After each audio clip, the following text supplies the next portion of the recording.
the Bible. Is it hard to understand? When it comes to reading the Bible, the first thing that comes to mind is the fact that this is the Word of God.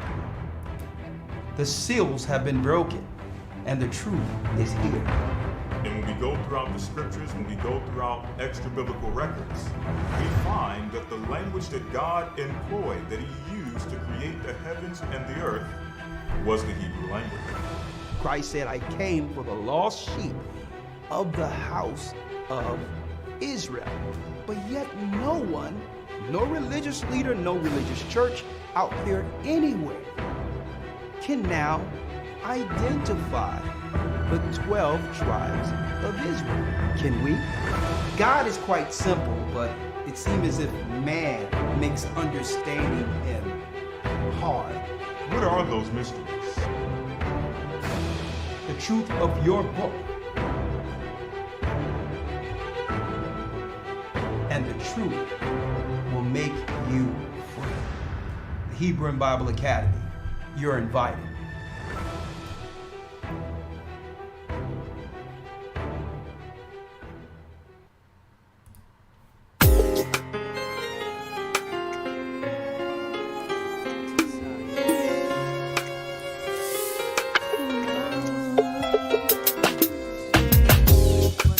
The East is where we're from. The 12 tribes. I heard the sound. Please give me the strength to stand today. With my eyes towards the east, show me the way. Let's go. Let's go. Highest. Man, there was a lot of stuff going on just now, Elder Lawyer. I'm like, what is going on? Yeah. Man, I'm seeing it here real time. Yeah, so I'm like, yeah. This is going to be a serious broadcast. I'm going to jump right in, but before we do that, let's go.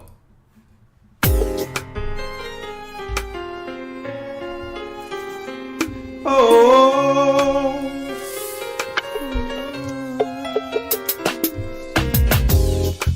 the East is where we're from.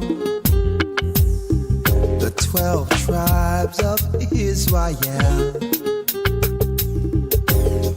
In 721 BC, the Assyrian king, he took us down, we fell. With a great escape we went through the Euphrates. The Lord held the water still. To a land where no mankind dwelt, we went. The 12 tribes of Israel. So we be Manasseh, the Cubans, Ephraim from Puerto Rico, and Valley from the Isles of Hawaii. The Lord is calling back Israel. Zebulon from Panama, Gad, the North American Indians, Simeon, the Dominicans, the highest gathering Israel. the Arabs and Africans told us at gunpoint. Together our wives and children then sold us. In the belly of these great ships we traveled in fear. By the rivers of Babylon we found our brothers here. A higher gatherer us in Colombia. Reuben from Australia. Issachar, the Mexicans. A highest gathering Israel. The Negroes. Benjamin, the West Indians. Levi, the Haitians. What? The highest gathering Israel.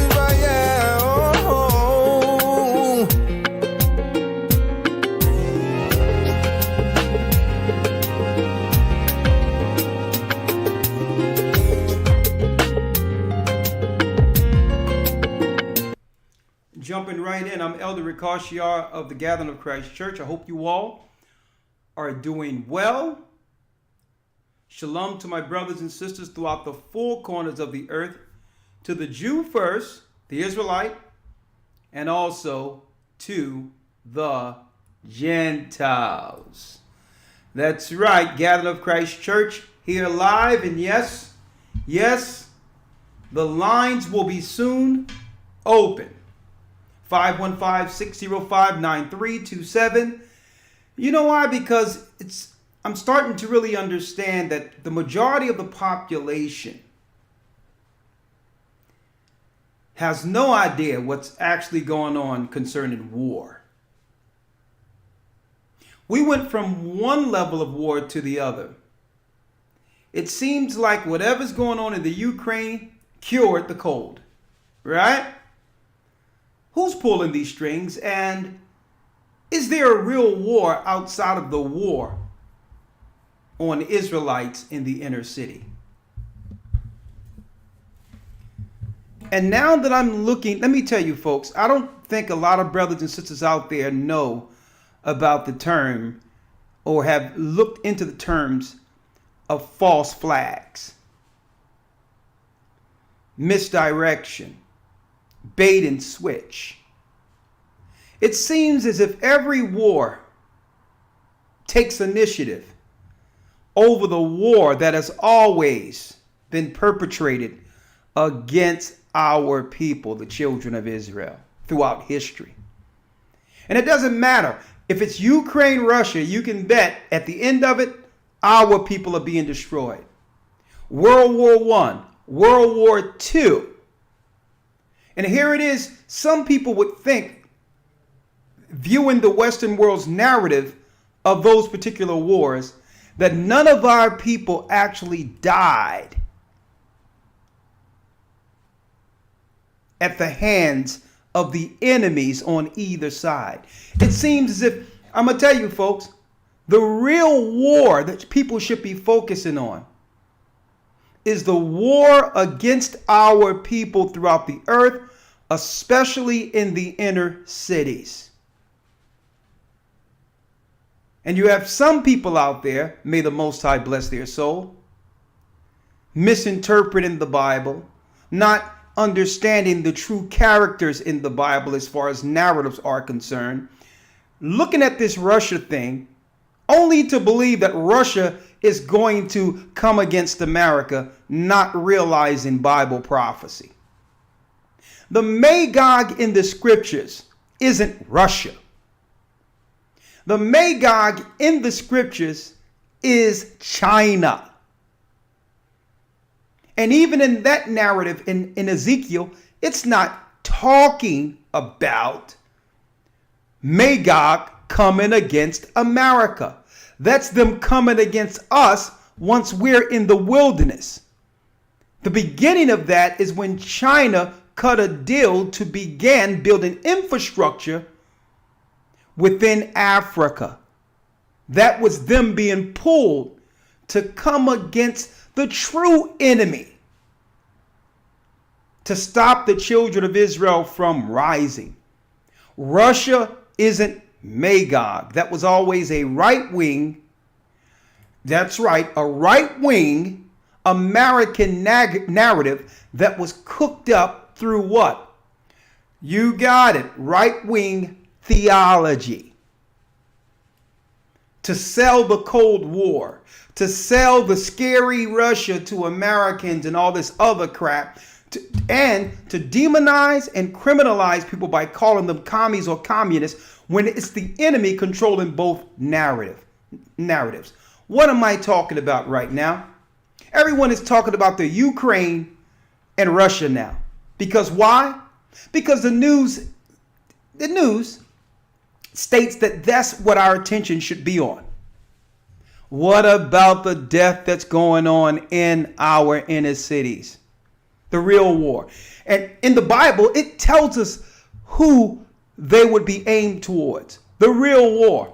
Elder Lawyer, come on in real quick. Come on in, Elder Lawyer. Come on in. Yes, sir. I'm here. Elder, I am so tired of listening to brothers and sisters in the Bible, Christians, going into this Russia thing as if it's Bible prophecy that America will one day be taken down through Russia. What are they reading? When the real war since we fell has been against the children of Jacob. Our people, between the crosshairs, conspired against by all nations, including the Ukraine, including Russia. It trips me out. And this is what I'm going to ask you, Elder Lawyer. A plane load of refugees are now getting shipped into America. And here's my question. Who's going to pay for that? Now, on either side, financially, as well as socially. Okay. To answer that question, I think that we don't have to look any further than an instance that just happened recently when you had Afghanis come over from their country. They received financial assistance. And as far as socially, when these people are put into communities, they're not putting these people in Beverly Hills. Okay. They're not putting these people in, these high-end areas. They're coming into areas that pretty much affect. Hold up, Brother Lawyer. I'm sorry about that. I know you can't see me.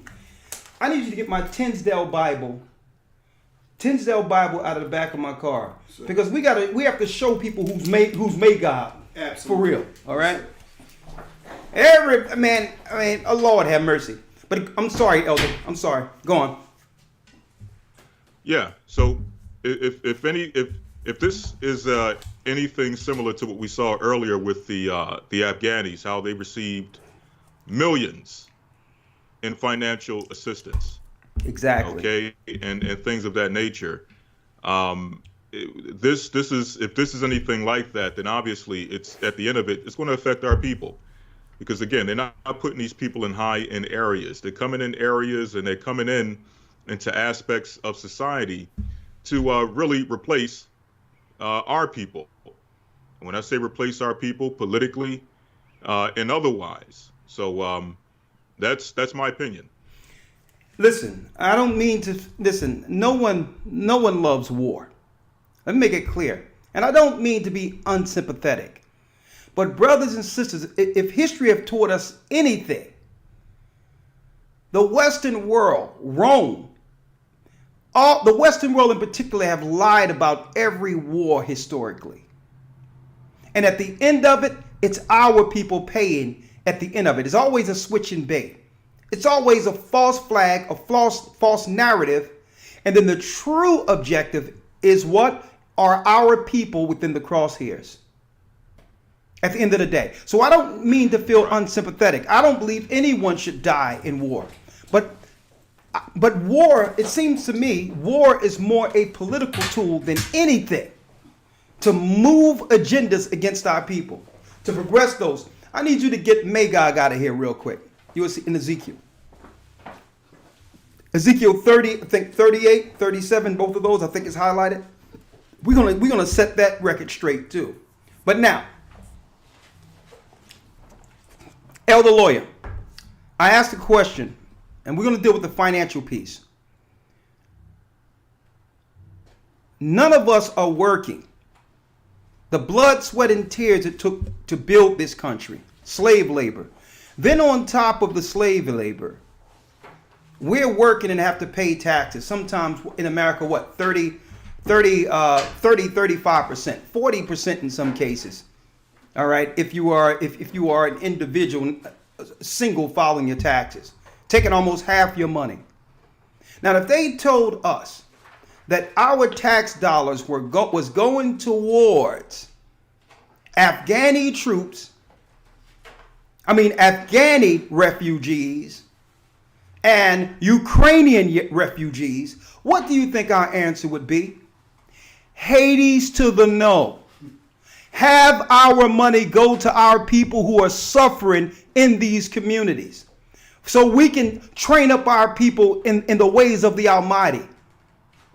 Our money should be going against some of the agendas that are destroying our communities, the drugs and otherwise. We should be able to systematically put our money in places, our taxes, that benefits our people at the least.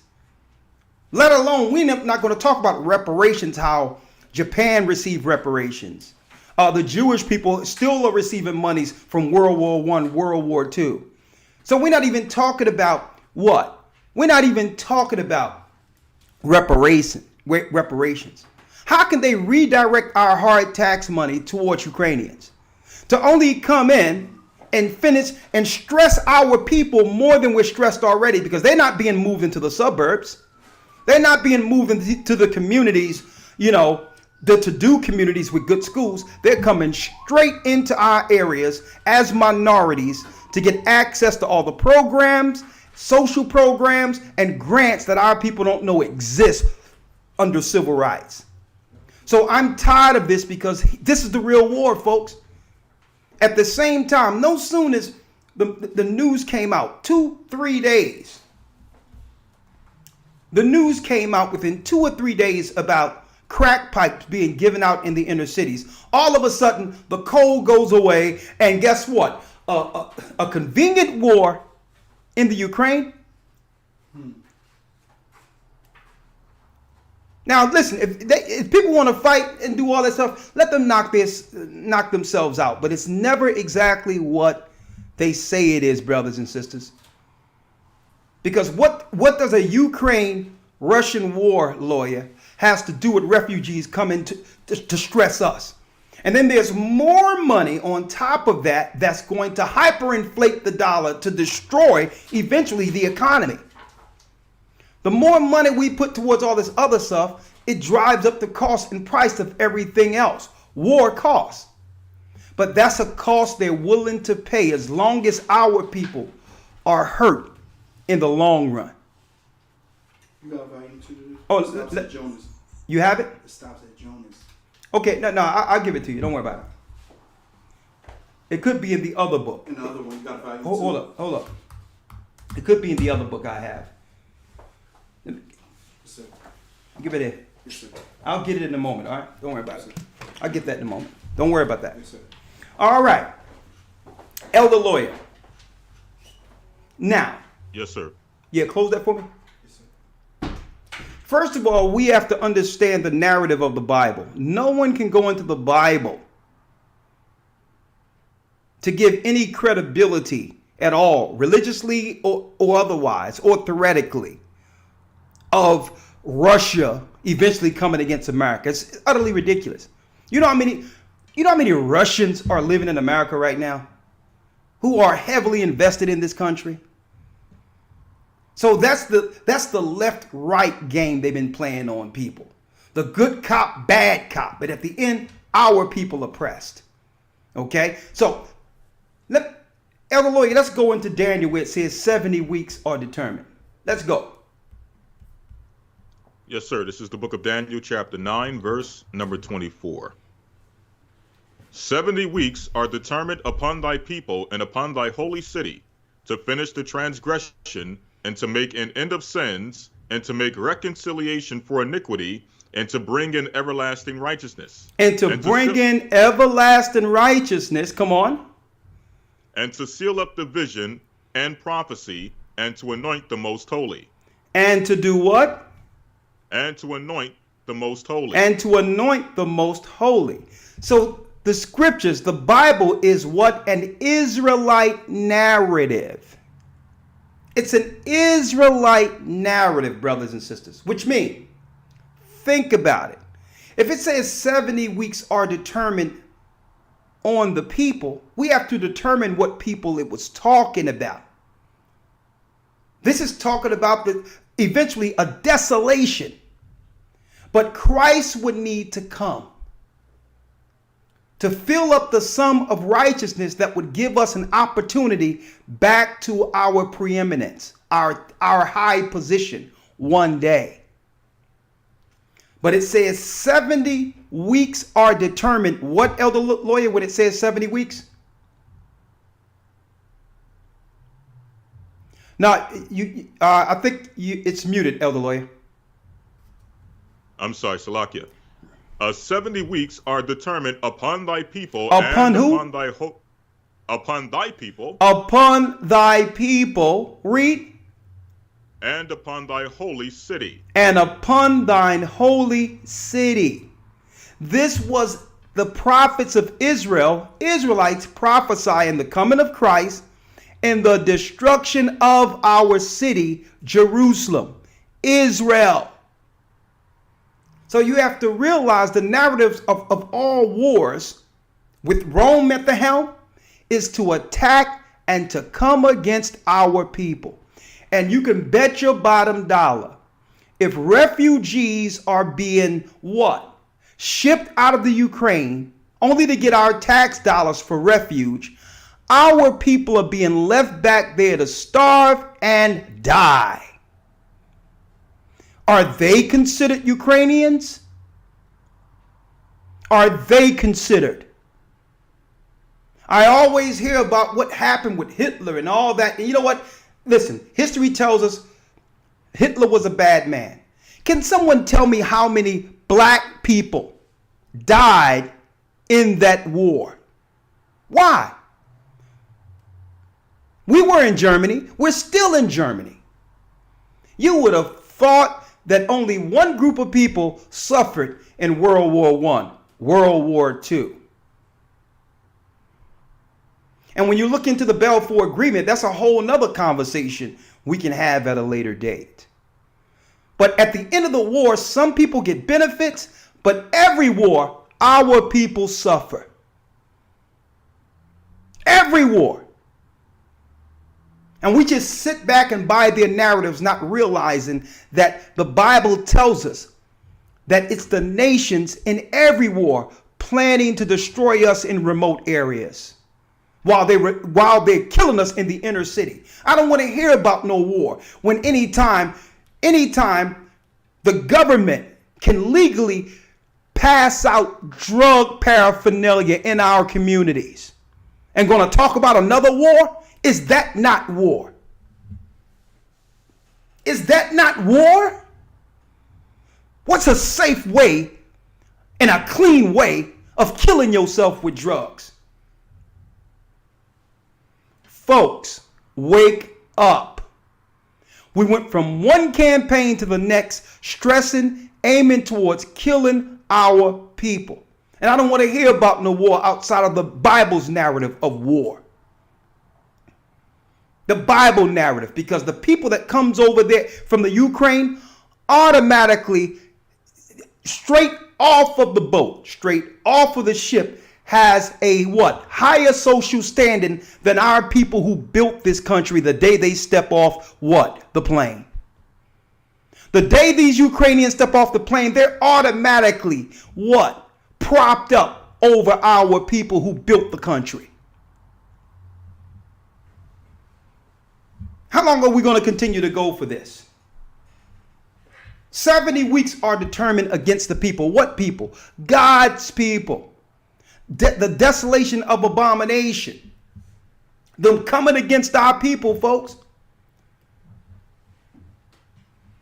And listen to what's going on here. Elder Lloyd, let's get Revelation, the 12th chapter. Y'all don't know who the real war is fought against. When it says, let me read it real quick. Let me read it real quick because many brothers and sisters out there are misinterpreting this chapter, these scriptures.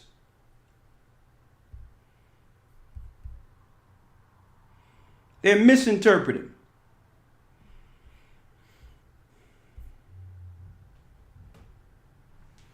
When you read the prophecy of Gog and Magog in Ezekiel 38, 36, 38, and it says, the word of the Lord came unto me, saying, Son of man, set thy face against Gog, the land of Magog, and the chief prince of Meshach and Tubal, and prophesy against him.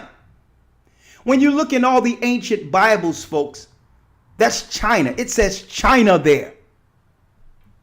It's not talking about Russia. If you were in our lesson last Sunday, finding Edom. Who is Edom? It was broken down that Esau came from Mount Seir. It was Zepho. Zepho, who eventually went into Italy to establish the first post before there was any such thing as Christianity. Okay? Russia are Edomites. Those are Edomites that came over into those areas. Came over into Europe, Asia Minor. Then later, and then later, who? The Agagites. The sons of Amalek, all the way through Alexander the Greek, took different parts of Europe and began to spread their madness and colonize and kill by the sword or through the sword, like it was prophesied by our forefather Isaac. Exactly what Edom would do after the yoke of servitude was broken off of him. How was the yoke of servitude broken off of our big brother Esau? We sinned against the laws of Moses. By default, either Esau rule or we rule. That's the true race. Dominion was given through Isaac's seed.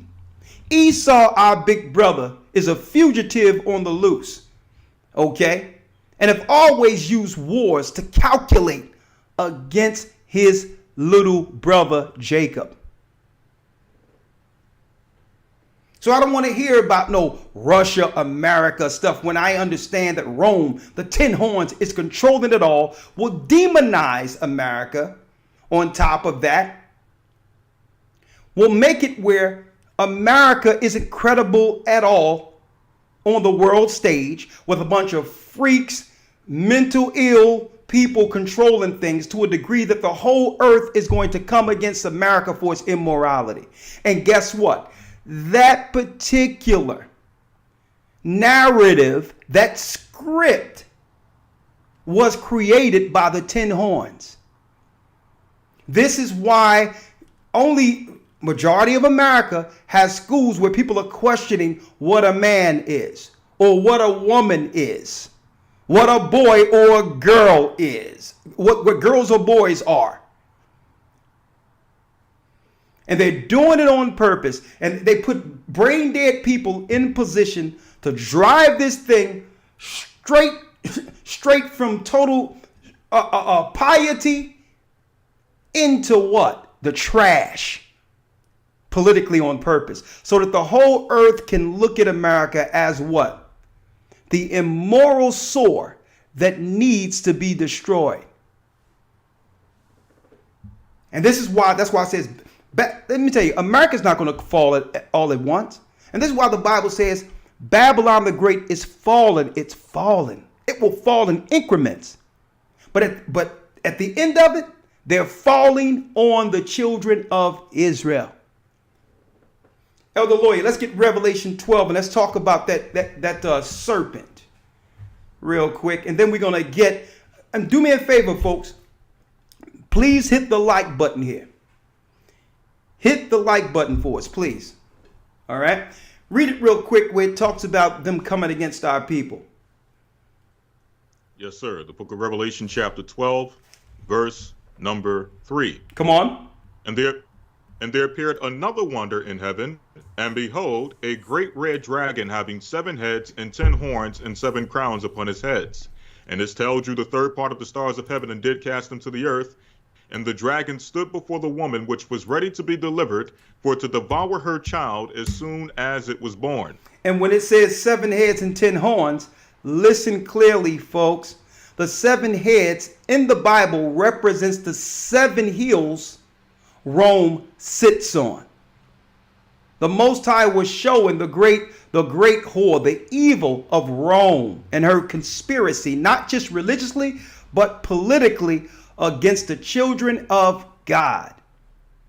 Who was imprisoning the disciples? The disciples weren't doing anything wrong. The disciples were going out spreading the good news of Christ, but yet Rome needed them what? In prison or dead? Why? Because the good news is for you. The people who are being destroyed in these inner cities. It's for you. Christ says what? If you whole, you need no physician. He came for the sick. He came for the poor. He came for the meek. It's our people like sitting ducks, not realizing we have always been between the crosshairs. Not because we're aiming to conspire or come against government or go against other people. No. It has anything to do with that. They know prophetically what God said according to the Bible we would become. And the Roman Empire has preemptively got in front of it, saying, well, listen, we're not going to wait for them to come to this God and understand who they are. We'll kill them in the womb. We'll destroy them. But first, they must trust us. We must align with them, study them, pacify them while destroying them. That's the serpent. That whole agenda comes from the Roman Empire. Come on, other lawyer. Read it. Yes, sir. Jumping to verse number 7. And there was war in heaven. Michael and his angels fought against the dragon, and the dragon fought and his angels, and prevailed not, neither was their place found any more in heaven. And the great dragon was cast out, that old serpent called the devil and Satan, which deceiveth the whole world. He was cast out into the earth, and his angels were cast out with him. And I heard a loud voice saying in heaven, Now does come salvation and strength, and the kingdom of our God, and the power of his Christ, for the accuser of our brethren is cast down. Come on. Which accused them before our God day and night. And they overcame him by the blood of the Lamb, and by the word of their testimony, and they loved not their lives unto the death. Therefore rejoice, ye heavens, and ye that dwell in them. Woe to the inhabitants of the earth and of the sea, for the devil is come down unto you, having great wrath, because he knoweth that he have but a short time. Because he knoweth that he have a short time. So they're speeding up these agendas on us, folks. First, they're going to say, well, hold up. There's a code, and your people who are diabetic and this, that, and the other is disproportionately affected. Why? Bad foods, GMOs, and all the foods they put in our neighborhoods to systematically begin to poison our people, only so that they can now blame that to why they must give us some stuff that's going to do what? Finish the job. Because they have a short time. So they're going to go from one campaign to the next, folks, without any rest. As soon as people start to figure out they're lying in this type of war, the chemical war, they're going to switch to that type of war. But at the end of the day, it's them coming after our people. And I have a few examples, a few clips I want to show you all. But go on, other lawyer. Yes, sir. Jumping to verse number 17. And the dragon was wroth with the woman, and went to make war with the remnant of her seed. Hold up, with who? With who? With the remnant of her seed. Hold up. With America. With the remnant of her seed. Germany against England. With the remnant of her seed. Hold up. The Ukraine against Russia. With the remnant of her seed. America against Iraq. And went to make war with the remnant of her seed. This is what y'all have to understand. All roads lead to them warring against us. It doesn't matter the geography. In any war, who suffers the most? The poor. They're the least forgotten. They're the first forgotten. Immediately. Every other people, refugees, when it comes to their nations who have helped destroy our people, are moved into other geographies and are what? Financed. Every war is against the remnant of Christ's seed, God's people, Israel. And I hear people getting these conversations, these Putin, Ukraine, the Ukraine president conversations, as if they know what's going on. The Ukraine president was a comedian and an actor in the Ukraine. That was his political experience. This is all theater, folks. But at the end of the day, they're pushing legislation that will stress and destroy our people. And at the end of the day, and guess what? When they move the narrative to another story, the Ukraine is going to be thriving like it was before. But this is what you must watch with every war. The legislation that's left afterwards. You have to know what laws will be put in place during that war and how those laws affect you. Don't go for the smoke screen. There is no Russia invading America. Now, you'll have this. You'll have internally them jacking up America, and the narrative from New York Post and the Washington Post and New York Times is going to say, well, Russia did it. You'll have them doing all types of things, hacking and making things hard on people by your floating utilities, cutting out your electric for a while, only to say, well, yeah, Russia did it. But the real war is going to be against us when the lights are out, just like it is right now in the Ukraine. So we're going to turn this back around because we have to ask, how long will our people fall for this stuff? How long? And what must we do in understanding all wars? All the roads in war leads to us. The Ides of March. Come on, other lawyer. Revelation 12 and 17. And the dragon was wroth with the woman and went to make war with the remnant of her seed, which keep the commandments of God. Which do what? And have the testimony. Which do what? Keep the commandments of God. Go ahead. And have the testimony of Yeshua the Christ. So they're going after those who believe in God, keep the commandments, and what? Worship Christ and believe in Christ. That's the real war, folks. That's the war. They're trying to tell you it's all about being inclusive and tolerant and all. No, it's making the earth immoral. It's destroying our people morally, which gives them access to Satan access to our bodies after sinning to destroy us physically. Their real war is after those who would keep the commandments and have the testimony of Christ.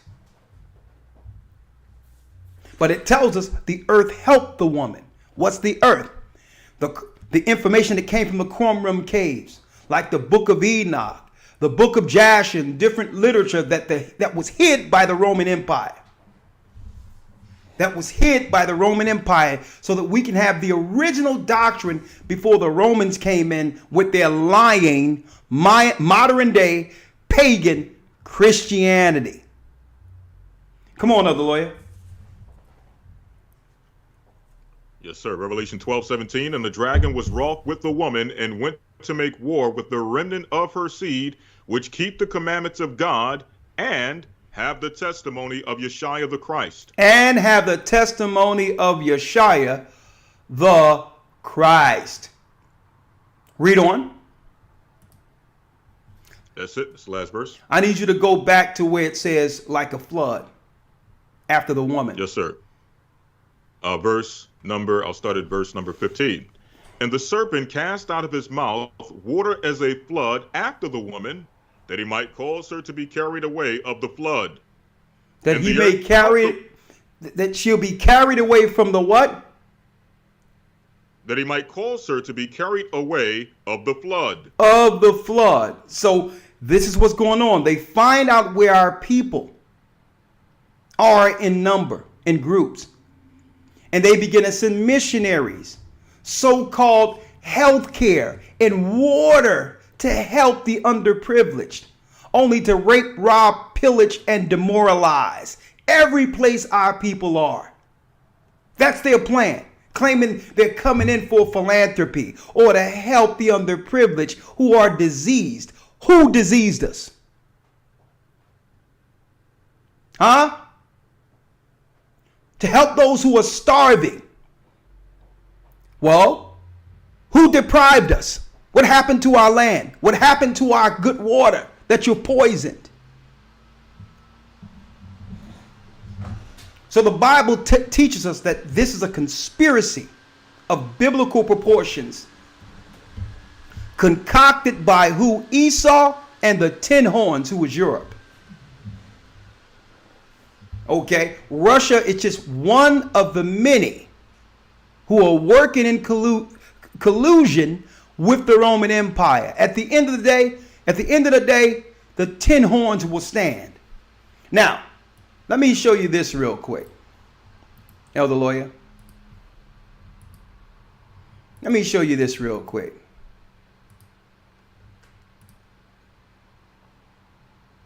One moment. All right. This guy right here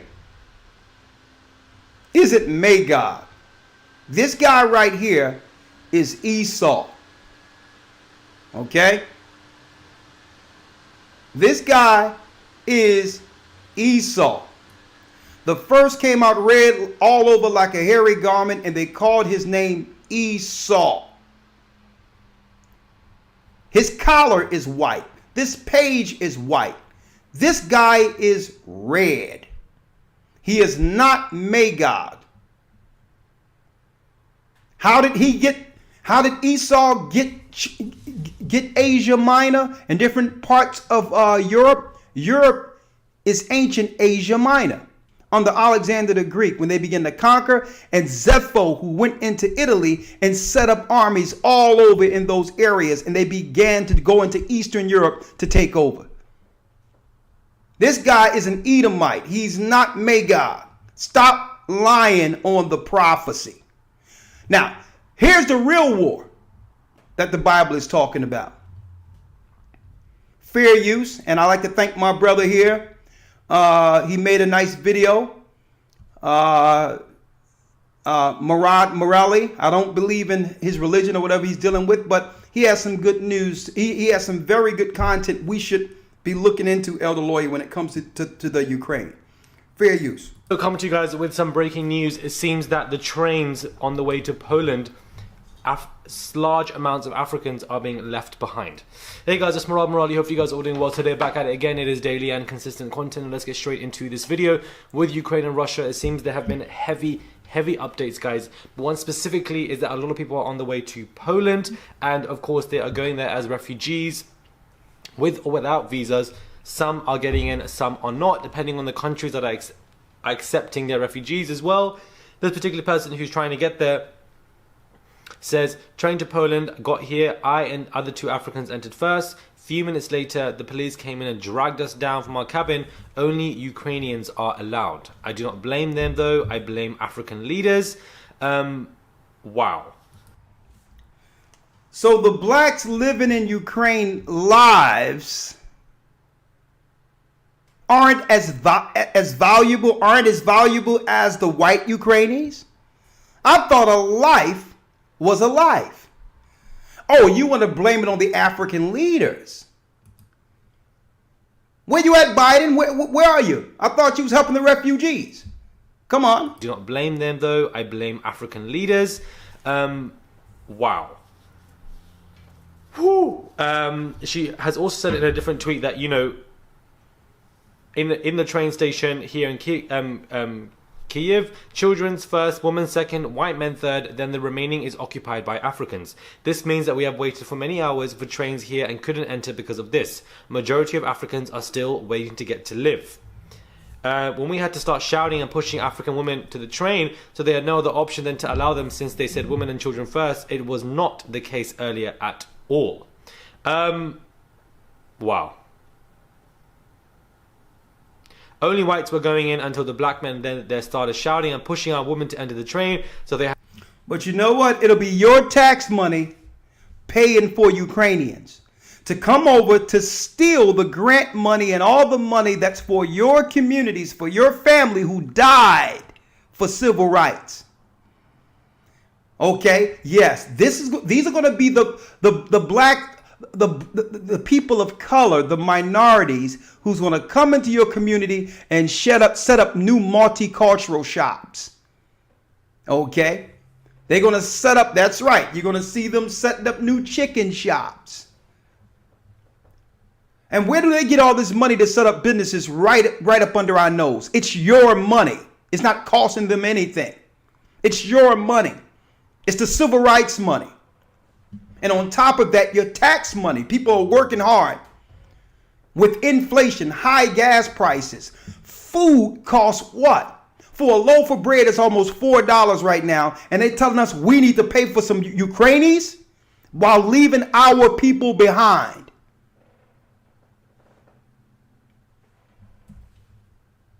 Had no option then to allow them. So, you know, it really shows you when the going gets tough and when situations like this matter, you know, only certain amount of people matter. And that's what I think is insane, that there actually is racism going on whilst your country is being invaded. You don't. And that's another word we need to get rid of.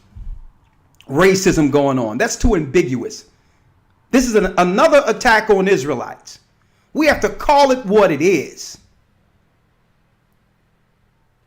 That word racism is a political word to use so that no one can actually get a handle on who's really getting attacked here. Okay? Ain't no racism. It's an attack on Israelites all over the earth. That's what it is. God's people are being attacked.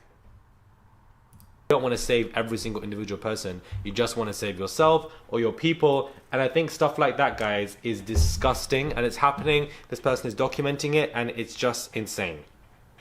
I genuinely feel sorry for all these individuals, all these Africans that have been left behind. It's insane. The impact. Nigerians have trekked for hours to the borders of Poland. She continues to say, somebody else says, they're not letting Africans in. Some said we don't know if it's about racism or not, but the parents are claiming the Nigerian embassy in Poland should have informed the government there so they can approve the arrival of Nigerians. Insane. Country, Nigeria and stuff like that. But there's also a lot of racism in the Eastern European world, guys. And when the going gets tough, like the fact that there's an order of, like, of course, children and mothers should go first, but apart from that, there shouldn't be no order. There should not be white men next and then African men. Hey, folks, let me tell you something. I have footage, brothers and sisters, of news circulation creating stories over there. That's the most I can say right now.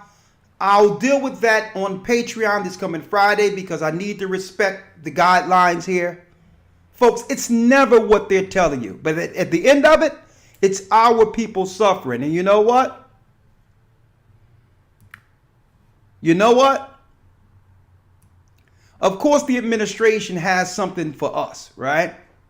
While that's going on, the administration, the same administration that everyone was out there claiming a few years ago, well, anybody but Trump, anyone but Trump.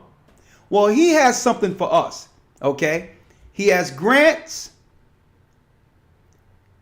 He have nice places to stay for Ukrainian refugees who are going to have jobs and all that over here, okay? Who's going to be in a position to usurp you. But the guy, that's right, the guy that we all love didn't forget us. He didn't forget these Israelites in the inner cities. Hey, he definitely didn't. He did not forget us, huh? Let's see what he had for us right here. Huh? Let's see what he have for us. So every Tuesday and Friday in Hollywood, they have a Catholic church that gives this stuff out. This is what we living at, y'all, and this is what the government's doing. Joe Biden said he spent $60 million on paraphernalia. So listen, so no one can say that Biden didn't give us reparations. He put $60 million into paraphernalia for us. So he can, match the 60 to 80 million he gave Asians for Asian hate a few months after being elected, just gave them money. But no, he gave us 60 million in paraphernalia. Let's see our reparations. For drugs. And this is what it looks like. It says being alive. This is a meth pipe. Yep. Right here with this bubble thing. I guess you put the meth in there. Mm-hmm. This is a crack pipe. Yep. Okay. These are all instructions on how to overdose treatment and education. This is the needle in here. I'm not going to open this out. That's for heroin? Yes, for heroin. It has the alcohol pads. That's a real needle? It's a needle in there. Oh my God. And these things are like a black and mild filter that you put on the crack pipe so you don't think no one's saliva, so you don't get sick, and you can do your drugs. And so this is so they like if you're gonna do drugs, we're gonna give it to you so that you can do it the proper way without getting sick. Because we're not stopping it. We're not going to stop it. Exactly. This is letting you know that it's going to be here. This is what they. Oh, Elder Lawyer, how you like those reparations? What you think? Monkey bites. Get him. Get him. Hold on. What you think, Elder Lawyer? What do you think about those reparations? Well, I think rather than what I think, it's what do they think of us? What do they think?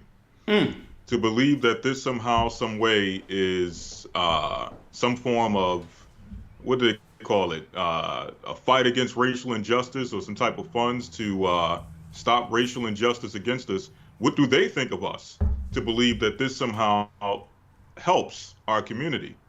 It's a crying shame. $60 million. Now, this is, don't forget the tens of millions they gave the Asians 3 months after Biden was elected. After he told Ice Cube he could do nothing, he wasn't even going to speak to Ice Cube until after the election. Right? Give tens of million dollars to what? To Asians for Asian hate, while our people chest was marching under the death of George Floyd. And that thing got a lot of smoke in it and a lot of misdirection in it too, in and of itself. But wouldn't you think that the first finances would go towards the people hate was executed against in an election that led to Biden being voted president? Don't forget, he was voted on the premise of being less racist compared to Trump. That's what he was running on. I'm not Trump. I'm less racist. And the first thing he did was finance the Chinese. And then on top of that, our people suffering all in the communities doing so-called the cold. And at the same time, we hear about some Afghanis, refugees who now are in the country, where they found all these finances out of nowhere to fund these people. And these people are coming directly into our areas. I have a cousin who was living in one of those low income places.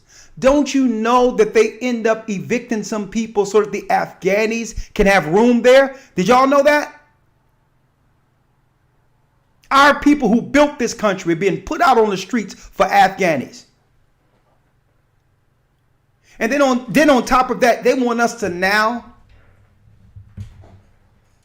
believe the narrative of the Russia-Ukrainian conflict, only to now finance the Ukrainians, leave our people out walking for miles in the midst of what they would call a war, while other races of people get refuge. And then I hear a story the next day, the Ukraine and Russia is talking about patching things up and coming to an agreement. But guess what? When the smoke settles, there will be no tally on there will be no number count on how many of our people died during this so-called conflict. Because the war has always been against the Israelites in the inner city. And you know what? This is the Most High doing what? He's warning our people. He's talking to the people and saying it's time to come back. You better understand who the war is against, or you're not going to come under the God who can protect you from it. The Most High God protected who? The seed of Israel in Egypt, coming out of Egypt. He plagued the other areas and protect Goshen because we understood the connection between our family, our beliefs, and our God. And our people ain't going to be able to really come together and understand what type of war this is until we do what? Stake claim to our true name to understand why we're being attacked. It doesn't matter the political theater that they put out there. They'll never tell you that the real aim is to kill it and destroy you and your children. It's called Jacob's Trouble. And this is why I titled this broadcast, Elder Lawyer, purposely this way. The war on Israelites within the inner city. I don't want to hear about no other war. The war to destroy our families. All the way from slavery to Jim Crow up until today. Why should we care about a war in Ukraine or any other war? Why should we even care about a cold or any sickness? All these things are misdirection so that we can't understand that our people have always been under attack, but the Most High is allowing this so that what? We as a people can turn back to him and eventually see his power with him working within us and for us. He's going to force it. There's no middle ground anymore. Either we're going to stand all the way to the Most High, with the Most High, under his name, under his power, as his people, or do what? Be thrown to the Edomites to be devoured. And what's waiting over there with Esau? You got it. The cross dressers, all that stuff is waiting. The immoral, the disease, all of that is waiting. And I check out what they did, Elder Lawyer. They took all the misfits that couldn't make it within their communities and put them over programs within our communities. All the misfits that couldn't do anything amongst their own people are being pushed amongst us as leaders. And we sit back and allow it to happen. We sit back and allow them to do what?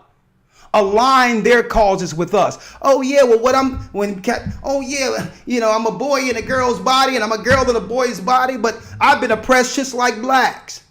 And these are the people that, you know what, they look at them and say, okay, these people are social grenades. They cannot be utilized or they'll destroy our community, but we can use them as social grenades. Dress them up a little bit, give them a little education, and put them over a program in the black and Hispanic communities and let them implode those communities. Social grenades. And it's time that we start taking a stand with, taking a hard line and calling a spade and dealing with things according to the Bible and say right is right, wrong is wrong, and we're going to now start making our moves on who we will associate ourselves with based on behavior and morality first. Behavior and morality. Okay? Now, I want to talk about some solutions in a minute, Elder Lawyer, but anything you have to say real quick before I open up the lines? No, sir. No, sir. Let's move on to the lines. Oh, yeah, folks. And guess what? These brothers and sisters are right on in the comments. How insulting this administration has been. And you know what? And guess what? I don't believe in Trump or nothing, but at least, you know what? You know what I liked about Trump? He said what he meant, whether you liked it or not. I'd rather deal with a cat like that. At least you know what he's thinking. Okay? Now, of course, sometime it had no tact. But all in all, he told you what he was thinking. He was like, blacks, y'all might as well vote for me. I mean, what do you got to lose? What do you got to lose? You tried it with these guys. Your families are separated. The same guy you voted, he's behind the 1994 crime bill and threw men into prison. Non-offensive crimes. Non-offensive crimes where there was no physical abuse to any person. We had young men in jail serving 5, 10 years mandatory under Biden. See? And now they put him in place to finish the job. To finish what he started in 1994. The war. Don't forget, folks. The prison industrial complex were benefiting from all of these mass incarcerations of our brothers within the inner cities, with drugs being flooded in. It's no coincidence that the same guy, Joe Biden, who was behind that, would eventually make it easier for the people to do drugs. That's a war. A lot of you only see war with guns and tanks and planes. The real war is fought when you don't need guns, planes, and ships. That's the real war, when you no longer need those things. It's a cheaper war. So let's talk about the war on Israelites within the inner city. All right. And as a lawyer, one other thing I wanted to ask you real quick before I open up the lines. Yes, sir. Because I keep getting this question over and over and over again. Right? Mike Allah's here. We're working on the next project. Matter of fact, I'm going to keep my voice down so I can save I have to sing later. But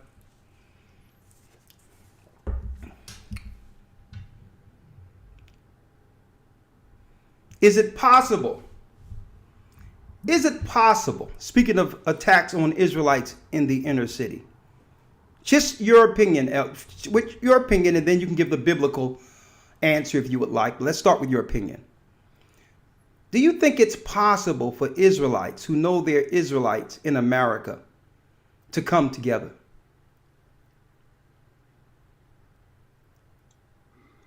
My personal opinion, no. Absolutely not. Now, some on the outside would ask why. They would look from an outside perspective and say, well, listen, all of you believe in the law, statutes, and commandments. You all believe that we're the Israelites that was prophesied out of Deuteronomy 28 and 68 who would come over as a cursed enslaved ships. You all believe, according to Christ, that Christ said that we would fall by the edge of the sword and be led away captive into all nations. You all share a lot of the same history books, and you all have the same idea concerning the enemy who are destroying you. Why can't y'all come together based on all the areas you agree? Well, my response would be, we had that information coming out of Egypt in the wilderness. And even during that time, Israel was not 100% united. There was division in the wilderness. I would go as far as to say that there's never been a time in which the nation of Israel has been 100% united. If you want to go, fast forwarding to the time of Solomon and his sin, which led to the split of the kingdom, which led to civil wars between the northern and southern kingdom. If you want to move forward to the time of Christ, where during his time there was division.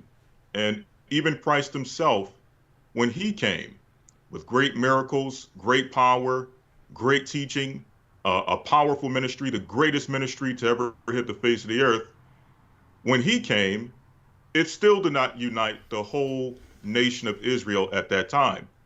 So if Christ himself, the Savior, the creator of all things visible and invisible, during his earthly ministry could not unite the whole nation of Israel under his teaching. The question is, who are we? Well, I thought about it. I thought about it, Elder Lawyer. There's always this hopeful spirit that's in those who love God and love God's people, in hope that we can all come together. I thought about what that would be like. And you know what I know would be the greatest obstacle? And here's the issue, and this is what brings it all together. You know what would be the greatest obstacle? You have a bunch of people in a room jockeying to almost to a level of fighting to argue who will lead. Mm-hmm. The conversation wouldn't be our people. It would be who's the leader. And I thought about that, and it's like, listen, Christ is the leader. That's who's the leader. And if only we looked at ourselves as disciples, we would all have a place in the body. If only we seen ourselves as disciples and implemented Christ's doctrine. Because why? There was no need for the disciples to fight one against another. They all had the same task as disciples. So I thought about it, but then reality came into view. The conversation wouldn't be with, we all got the same history. We all have the same understanding that we're Israel. We all understand who the enemies are. The conversation wouldn't be more so a protective political conversation of how we can help and protect our people, even though there's differences. The conversation will be, who's the leader? Christ is the leader. Okay? So I thought about it.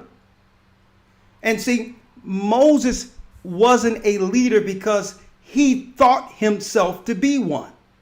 The Most High chose Moses because he was the meekest. He was the most meek amongst all men. Aaron was the guy who was a good orator. He was a guy that can move the people. He was a guy that can use his tongue. He was eloquent. But he wasn't the leader. See? So it's not that I didn't think about it. But I've also seen coming up, don't forget, I've been dealing with this for a long time. I see what happens when people vie and battle for leadership in a position of power on this earth. I see, just history tells me, what happened with Malcolm X. What happened with Malcolm X? What happened in the Nation of Islam? What happened amongst the ministers who was envious and jealous of a gift that made the Nation of Islam, who was Malcolm X. Not to say that those brothers didn't have gifts of their own. Okay, I've seen it coming up as a young Israelite. How one guy claimed to be one reincarnated guy and another guy claimed to be another reincarnated guy, to a degree where people are conspiring, generals and all that under them, to destroy one another, jockeying for one leader or the next, when Christ is our leader. That's right. Christ is our leader. And it's easy to come together. It first starts with individually setting up Christ's doctrine as it was left. Not metaphorical, not through some type of cold signs and dark sentences. Breaking down Christ's doctrine in its simplicity and teaching it. Baptism, laying on of hands. The breakdown on judgment. and everyone can be disciples in their own right, and the Spirit of Christ would gather the elect to the elect. It's not that I haven't thought about it, Elder Lawyer, but I know it's impossible. You know why? Egos. I've seen it. It's about egos. That's all it's about. It's about, I got the truth and I'm third in command and I'm this in command and I'm that in command. Christ is in charge and our people are suffering. And it's time that we do what? We swallow our pride and understand. And it's like we're fighting over who's going to lead more slaves. If we're under Christ, we're all free. It's men making slaves of their own people. That's right. So we can't talk about the war on Israelites and not talk about the war that happens once we find out we're Israelites. And this is why Christ told the disciples, he told them, listen, he made it clear, do not be lords over the Most High's flock. There's no men out here that the Most High have made in this earth that's here to carry another man around on sticks. As if he's the king, as if that man made it. Okay? And that's another thing. We can't talk about the war on Israelites and not realize, and guess what? Respect and revering someone for a work is one thing. Respecting someone is one thing. To honor someone is in respect of their work is one thing. But to become lords over the Most High's flock to a degree where you become king is an entirely different other. So I want to talk about that today, even on this program today, as we discuss this. The war on Israelites within the inner cities. Even if we can't come together based on whatever things are out, because I'll tell you what, if someone out there is waiting for Israelites to come together, don't hold your breath. What you need to do as an individual is understand the doctrine of Christ and fall under it. So if someone is on the side and saying that, well, I'm just going to stay on the side until Israelites come together. Imagine if the disciples did that when there was Pharisees, like you mentioned, Elder Lawyer, scribes. And there was different groups during Christ's time, and they couldn't come together. So you mean to tell me we're going to accomplish what Christ couldn't? If all Israelites couldn't come together while he was here, what makes you think that you're going to be the one that's going to bring Israelites together? Not that I didn't think about it. I've thought about it many days. But even though we're not on all of one accord, you know what I do regardless? I pray for all Israel, that they might be saved. I pray for them all. The ones who know and the ones who has yet to find out. I pray for even those leaders that's in the other Israelite groups or whatever. I pray for them. If you're over a church or whatever, because I know what it takes. I know how hard it is dealing with our people and having to lead so many. I know what comes with that. And regardless of what you think, regardless of anyone's doctrine, it's not an easy task. It's not an easy task. So all in all, I do pray for all. But the reality is only Christ's doctrine, only Christ can bring Israel into one fold. John, the 10th chapter, real quick, Elder Lawyer. And I want to make an announcement. Hebrew and Bible Academy, this coming Sunday, we're at week 5. And we'll be going into the split, right on key, the split between Israel and Judah. The split between Israel and Judah will be this coming Sunday, and how the Most High gather us back together. We're going to be talking about that. Okay? And within it, we're going to discuss Israelite doctrine. When the Most High began to awaken his people over here in the Americas to spread the news to the whole earth that we are the children of Israel historically. How the different groups started springing up in different pockets that led to where we are today. And how it was prophesied that Christ would unite a remnant that makes it through this, who believe on him. Who believes on him. You don't want to miss that, folks. historytimes.org. It doesn't matter if you missed the other 4 lessons. Listen, we'll make sure you get those other 4 with the downloads and all the news that cannot be reported on here because of their guidelines on this particular platform. You'll get all the past lessons and more. And we're going to give you access to be able to download it and have that information for your archives to study in the future. Even if one day you're not a part of the academy, you can pull the details up. You can pull the information up and have it for yourself. It has taken us a lot of work to put these records together, the PDFs together in a way in which you can understand so much in a little time. Because y'all don't have the time I had, decades, to go through these books and study these books. And no, I knew I was an Israelite since my early 20s, folks.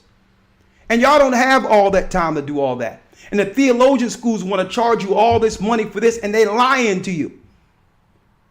So we took our time to put things with sources, records, precepts, all in a school format that you can understand linear, page by page, to understand any topic in our academy. There's nothing like this on the earth. I'll guarantee you, you get in the academy one time and you'll realize this is different.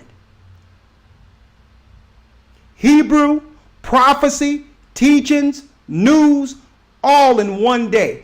You'll learn more in one day than you've learned all your life in any religious institution, and we guarantee that. I don't care how long you've been going to church. I don't care what mosque you went to. We don't really care whether or not you ever learned the Bible at all. You'll know more about that Bible in one day than all your years in any religious institution. Guaranteed. historytimes.org. Okay? Elder Lawyer, let's go to John 10:1.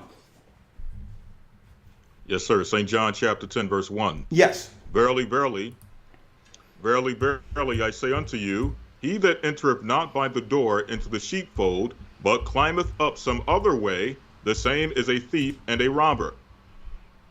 Read that again.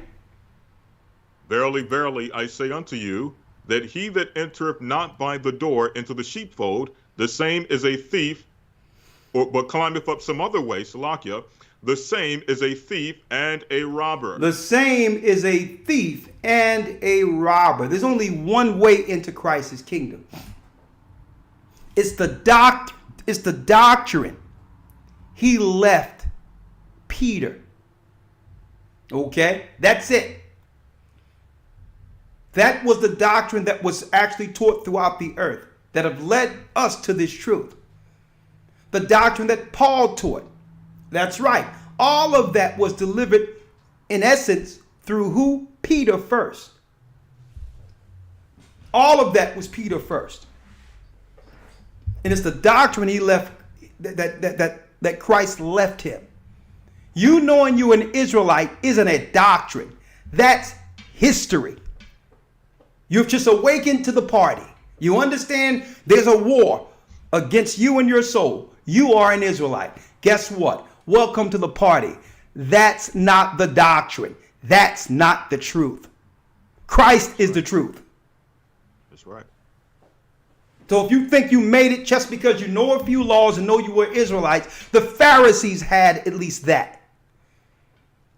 And they rejected Christ. There's manifold understanding well beyond us knowing we're Israelites. And Christ is at the door. Okay, he says, you try to come in any other way, you are a thief and a robber. Read. Yes, sir. If I can mention real quick off that point, Elder, I think that's the key. The key is that when we awaken to the idea that we're Israelites, many brothers and sisters believe that that is the truth. That is the doctrine. And what it does is it sets in this idea of simply dealing with nationalism. And through nationalism, we think that just because we all know that we're Israelites, irregardless of what we believe, that we can all just simply unite. Well, the question is, what if that's not the mission of Christ? What if it's not the mission of Christ that we all just come together and unite under Israel? What if Christ's mission is that we must unite under him and come together under him and accept him? Exactly. Because, like I said, the last thing that I would ever want to be a part of is an argument in a room of people claiming, well, who's going to lead? Who's the elected to? Who's elected in this earth to lead the oppressed?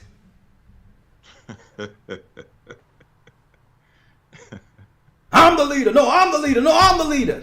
No, Christ already fixed that. He's the leader. That's right. He's the leader. And the truth frees the oppressed. And usually what people want to get in position so that they can become the oppressors. They'll take Esau's place. And that's what it means being lords over the Most High's flock. Making people scared of you, afraid of you. Having all these different titles outside of the titles that were given to the disciples. But I digress. Finish reading, Elder Lawyer. Yes, sir. Verse 2. But he that entereth in by the door is the shepherd of the sheep. To him the porter openeth, and the sheep hear his voice, and he calleth his own sheep by name, and leadeth them out. And when he putteth forth his own sheep, he goeth before them, and the sheep follow him, for they know his voice. For they know his voice, read. And the stranger will they not follow, but will flee from him, for they know not the voice of strangers. And that's the whole thing. You know when you hear in the doctrine of Christ, because a stranger you will not follow. Somebody can come with all types of information and all that, but if you're in Christ, you're going to say, well, hold up, even though your history's tight, I don't see the doctrine of Christ. I don't see how what you're saying elevates our people beyond their current state. I don't see how I don't see the doctrine of Christ that would lead to us becoming kingdom people. And when I say kingdom people aren't just people who know how to get along with their own. Kingdom people, it tell you, when the wicked beareth rule, the people mourn. It says, when the wicked is in rule, the people mourn. But when the righteous beareth rule, the people rejoice. It's talking about all people. We have to be able to get along with all people, not just our own.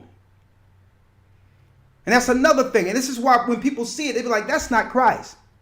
Because I don't see Christ condemning Pilate and condemning these other nations like we're condemning other people. So they'll hear it and say, you got the truth, but that sounds like a stranger to me.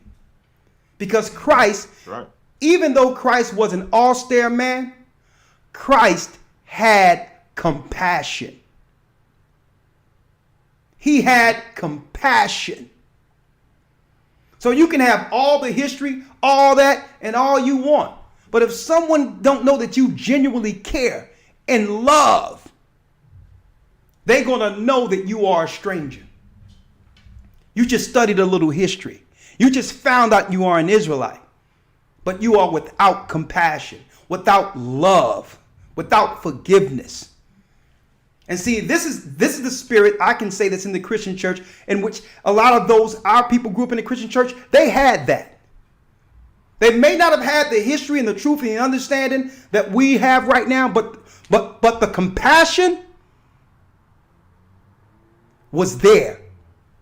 The compassion for their fellow man and to help others, to come to people's homes when people are hurting, when the family lost a family member, when it was time to raise some money to get someone out of jail. That's the compassion of Christ.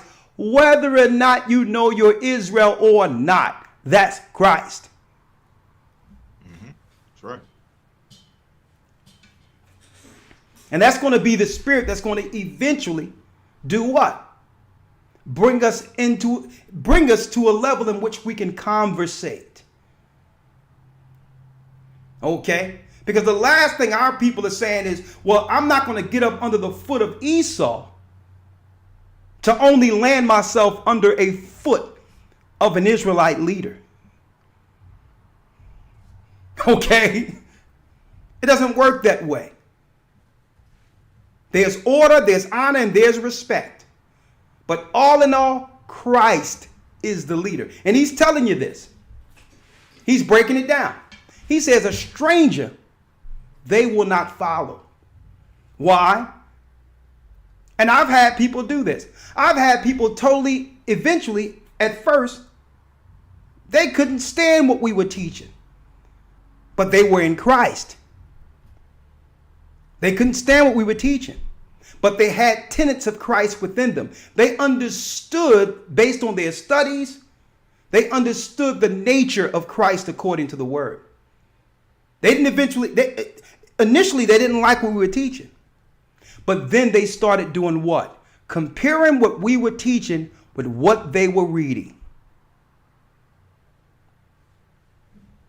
They didn't like the thing on the head. They didn't like this, or they just didn't like how we, our mannerisms, whatever the case is. But even though they didn't like us personally because they didn't know us, they began to do what? Well, let me just see if what they're saying is in the Bible. And see, that's what they began to follow. Because initially they didn't like us at all. A stranger they will not follow. It was the teachings of Christ that compelled them to understand that, you know what? We are friends. We're not enemies. It was the Spirit of Christ. Because initially, I know how many conversations I had when people says initially, man, I couldn't stand y'all guys. It seemed like y'all just thought y'all knew what y'all was talking about. This, that, and the other. Or my wife was listening to you. And I'm like, what's she looking at this man for? Or my husband was looking at it. And I'm like, he ain't going to tear up my house. And, initially all these other things going on. But then privately to themselves, they was at the job listening on their breaks. In the bathroom listening. At night they were listening. And then they started saying, in their car they started listening. And they was like, mm-hmm.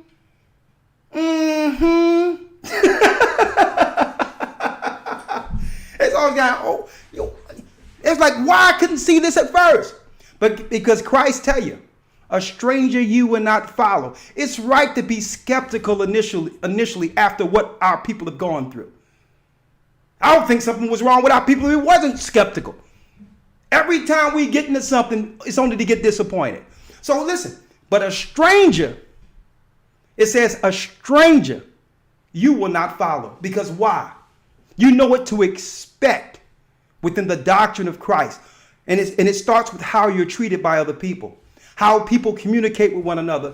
And you'll know if that passion is the passion of caring or there's something else. Finish reading, Elder Lawyer.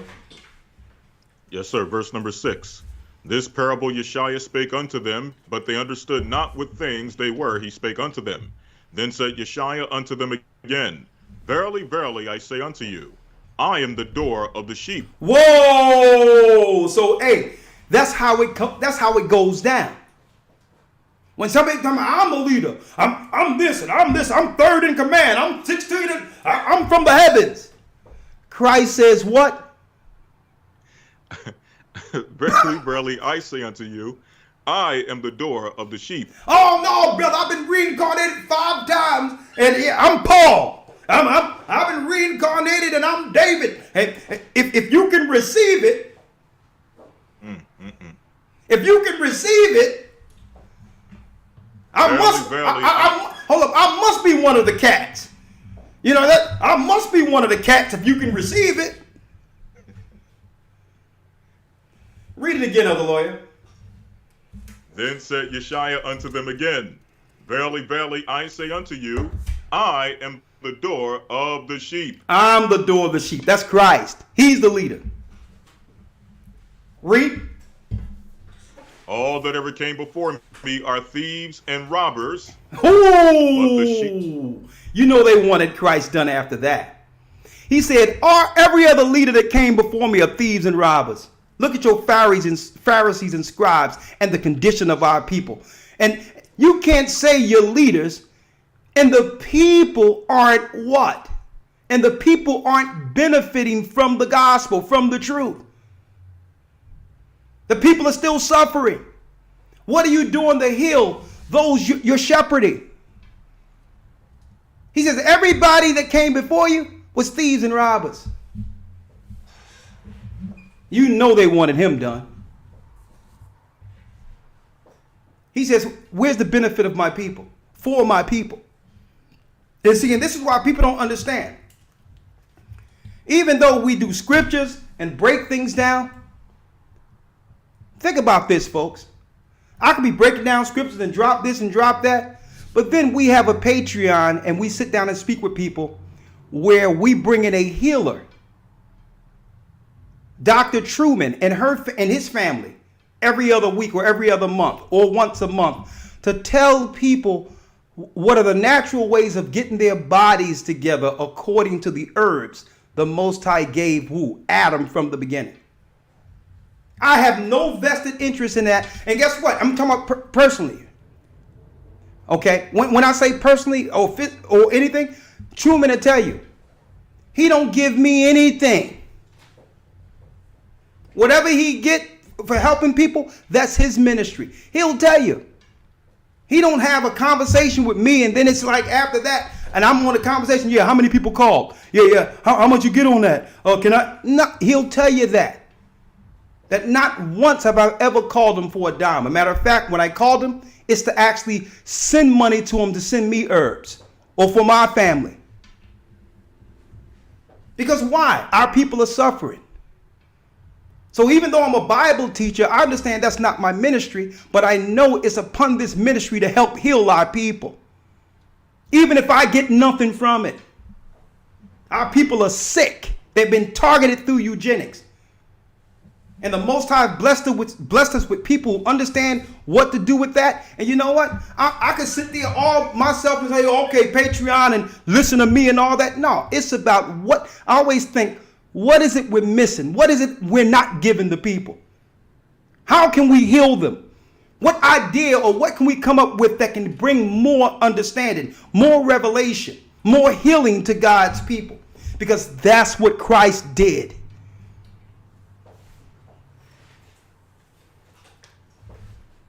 And that's what it's really about, brothers and sisters. There's a war on Israelites. And our people don't even know that they're between the crosshairs. That they're being attacked, conspired against by all these different movements, the LGBT, the Black Lives Matter, everything they say that's for us is infiltrating and usurping us and destroying our people. Read that last piece of the Lord. St. John chapter 10, verse number 8. All that ever came before me are thieves and robbers, but the sheep did not hear them. But the sheep did not hear them. But the sheep did not hear them. Eventually, when Christ came on the scene, when John came baptizing, that was something different altogether. The people began to follow the righteous path. The same path that would lead to our people in America, spread throughout the earth. That's right. It was that doctrine under John, then Christ, that have led to the awakening you all are witnessing in the earth today. It wasn't the doctrine of the Pharisees and scribes just knowing the law. That wasn't the doctrine that would lead us to remembering Zion, knowing that we were Israelites. Mm-hmm. Anything else on that, Elder Lawyer?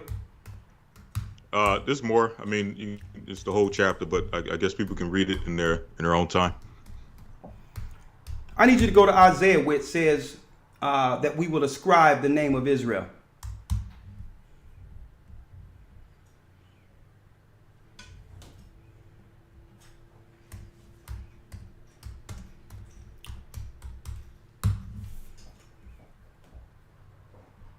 Let me know when you get it, Elder Lawyer. Yes, sir. Is it Isaiah 44? Let me get it here. Yep. Isaiah 44, verse number Yep. verse 5. Let's read it. Yes, sir. One shall say, I am the Lord's. So once you hear Christ's voice, one shall say, I am the Lord's. Read. And another shall call himself by the name of Jacob. And another shall call himself by the name of Jacob. It was prophesied through the Spirit of Christ that our people would begin to take on our ancient Israelite names. In the same place we lost our identity, in the same place we lost our culture, that we would begin to ascribe the name of Israel. That's why even Kanye out there, even though I don't expect Kanye to do what we're doing, Kanye West, I don't expect him because why? There's many members to the body. I pray for him too. I pray for all of our gifted brothers. And all in all, you notice how he got that song, Judah. He started the song off, Judah shouldn't be so obligated. They thought we'll die in their arms. They thought we'll die in their arms. Judah. When I hear that, that's Christ. Not him. Not Yeezy. Not Triple Xion, whoever that guy is singing it. But Judah is Christ. That's Christ from the heavens, awakening the lion. So I learned not to just overjudge matters and say, well, this guy isn't this and this guy isn't that. I look at what Christ sees in a person and understand that everyone is not going to do the same thing, but everyone can be utilized by Christ. And one day they'll have their road to Damascus moment that would lead them with the understanding that we have today. In private, where they're sitting down with teachers who are actually instilling the word of the Most High in them like newborn babies. That opportunity will present itself. I'm going to tell you that right now. But guess what? Even though they don't have all that and have the pressures of the world on them and all that, he's still singing out Judah, the first words of his album. And he says, Judah shouldn't be so obligated. It's like we obligate ourselves and offer ourselves and get nothing in return. What we get in return? Crack pipes. That's what we get. We're so obligated. For every cause, they stir us up and we're out there protesting. And he says, they thought we'll die in their arms. While we're hugging them, they thought they would just choke us out. But Christ seen something greater in us. So when I hear stuff like that, being a singer, being a person who writes, I understand that music comes from the heavens. And it's still Christ speaking. It's still him speaking through our gifts. Whether you agree with Kanye lifestyle and what he's doing, it doesn't matter. It's some child, some young person somewhere going to hear that song and going to ask the question, Judah shouldn't be so obligated. Who is Judah? And that's when Christ opens the door. At that moment, Christ opens the door. He's asking for me. She's asking for me. So in its own small way, Kanye is using his talent as a ministry. And it's not the ministry that we all understand. I'm going to tell you that right now. It's something different. And a lot of what he deal with, I don't agree with. But I understand I understand when people go through certain things, pain, heartache, and all of that. Even though people can turn their backs on you, even though the world seems like it's falling apart, guess what? When you fall to your knees, Christ is there.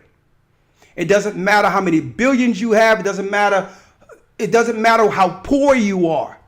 When you're broken, when everyone have turned their back on you and everyone have spit on you and rejected you, guess what? That's what Christ went through. And as soon as you fall to your knees, and with everyone else who scattered and left you for dead, guess what? Guess who's there? Judah, Christ, the Lion, our leader. And we got to stop being so judgmental on each other, yet we give everyone else a pass. We're not patient with one another.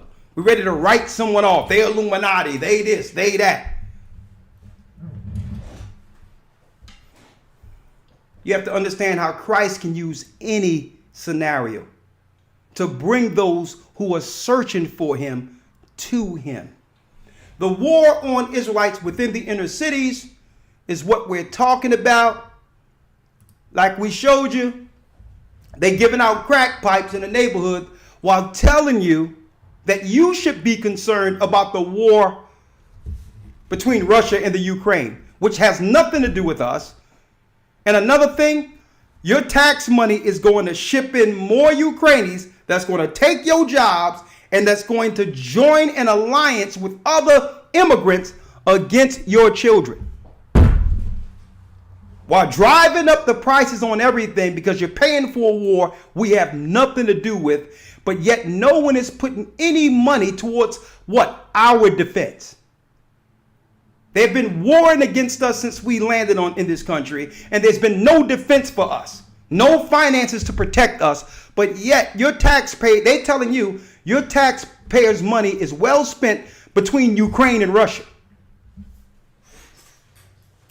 And then they're going to leave our brothers who are from Judah, Benjamin, and Levi, the Nigerians, to walk. Wouldn't let them on a train as if they were dogs. Wake up, folks.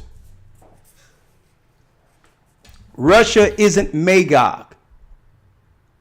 China is Magog. And when it talks about the war of Magog, that has nothing to do with America. That's talking about the Chinese people coming against our people at the very end, the children of Israel. That's why it says he shall put hook in their jaws and bring them into the war, because for a long time they have been what? Our silent attackers behind the scenes, setting up stores and all these other things in our communities that have been infiltrating us and usurping us, but no one's seen them out front. But now the Most High says, no, I'm going to put hook in your jaws and bring you into the war. Everyone is going to know that you are an enemy just like Esau. Everybody going to realize that you can't play the background no more with rice and starch and sitting there ironing something in our neighborhoods as if you don't have a campaign like everyone else.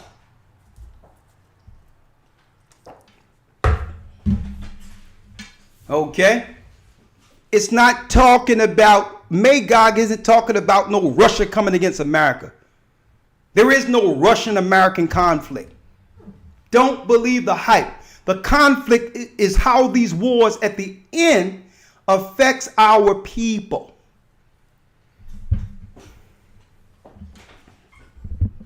Elder Lawyer, let me bring you in. Let me make the call and bring some calls in. I have some music to do tonight. All right, so I'm not going to be here long, so I'm going to take calls for about 30 minutes, okay? Yes, sir. All right. Hold tight. All right, 515-605-9327. I have Elder Ramar on hold. He's on the line taking calls. If you have any conversation or any resolve or input on this particular topic, we'll be more than happy to hear what you have to say on about the war that's continually being waged against the children of Israel in the inner cities, our people. Also, before I do that, let me segue and let you know that the calendars are here. Great, great, great, great calendars. As you can see, the Passover coming up in a few weeks.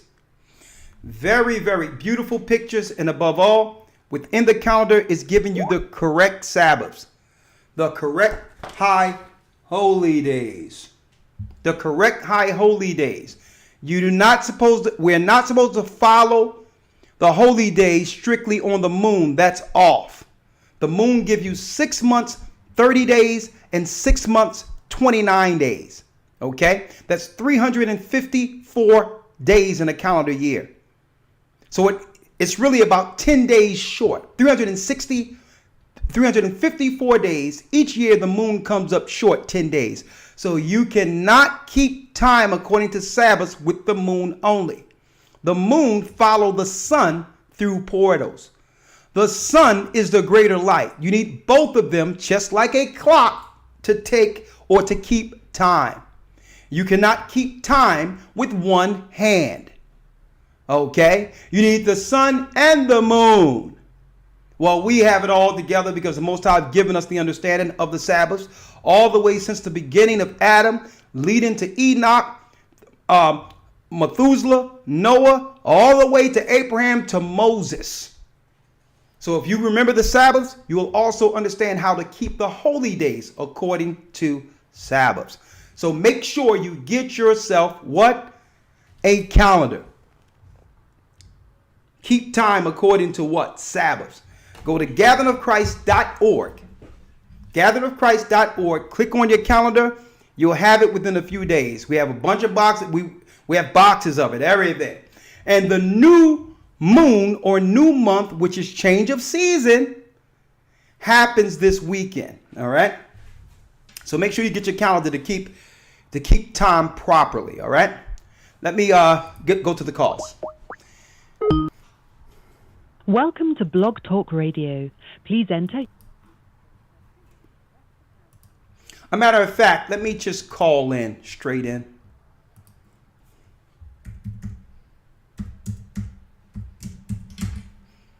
I have a lot to do tonight, folks, so I can't stay on the phone too long.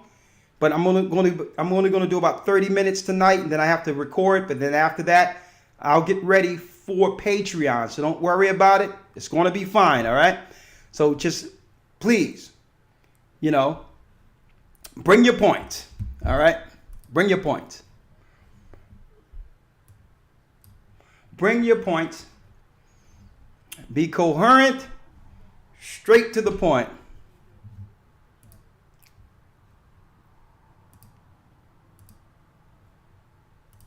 Okay, I'm unmuted now, and we're going to start with Sunshine, who I know has copious notes. Shalom, Sunshine. You were first, so go for it. Shalom.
All right, Sunshine. It seemed like you went to a mute situation, so I got to place you on hold. All right. Sorry, I got to bring you back. Let's go to the next call. Next call. Sorry about that. Oh, they couldn't hear it. I'm sorry about that. Zamar? Zamar?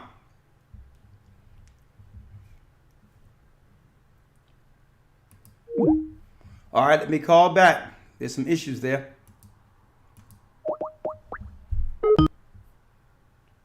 Blog Talk Radio.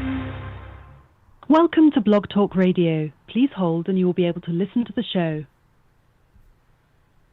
Okay, I'm back. Okay, I'm sorry about that. Hold on, Zamar. 1 second. Of course, when we're dropping information like this, Blog Talk goes crazy. I knew this would happen, but hey, let's keep it going. Sunshine, pick up your notes from where you left off. Go on. You there? Hello? Yeah. Finish where you were. Blog Talk did his thing, you know. They hitting buttons from the pits of hell, but guess what? Judah's rising. Come on. Okay, hi, Elder, hi. Okay, so I was just saying that, Elder, they can no longer hide this. They were in our communities destroying our fabric of morality the whole time, and now they cannot hide who we are, the children of Israel, and we can see it, and the Gentiles name, and so no one can go out and say there's any just reason for why they can. So is that everybody was enslaved at one point or another, because the difference is so bold, and it's all in earnest and in logic that we can see who has the against us, who. I'm sorry, Sunshine, but something is going on where I'm hearing every other word. So get that together, and if I have time, I'm going to bring you back. But there goes Sunshine. I got you. But you were breaking up, Sunshine. I'm sorry about that. All right, Zamar has a question. Shalom, brother. Shalom, Elder. I have a question besides the topic, if you don't mind. Go on. Yes, sir. No problem. So I was watching the videos back in the day, and I was wondering why you don't use the pictures no more in the YouTube videos. Oh, that is a good question, brother, and I'm glad you asked that. The reason why is because when Google purchased YouTube, they started putting copyright strikes if you use images that wasn't stock images. So if it belonged to Paramount or from a movie, they were striking the pages and taking things down, because without permission, you cannot use even any clips now. This is what they did. Now, at one time, YouTube used to be a group sharing platform. And what made it interesting was YouTube content makers could utilize each other's content, you know, to edify or to actually illustrate a point. So it wasn't nothing for you to commentate on The View or a movie. But now, since everything is owned by ABC, Disney, and they seen how the content creators were using this stuff and they weren't getting any money, right? So now they made it where if we put an image that's showing stars coming down like on Paramount and all that, they can say it's a copyright violation. So this is what we did. We opened up another page that's separate. And I think it's called the GOCC 144 page, where a lot of those illustrations are done now with our lessons there. And because there's not that many subscribers, they don't even strike that. They'll let it be on a page that isn't getting any attention. So go to the GOCC 144. It's a backup page that Santee did for us. He used to illustrate and do great work with that. But that's why, brother. It's because when Google purchased, they made it where you cannot use any of their content without permission. Con, that sucks, but the water, Yeah. Elder, I appreciate it.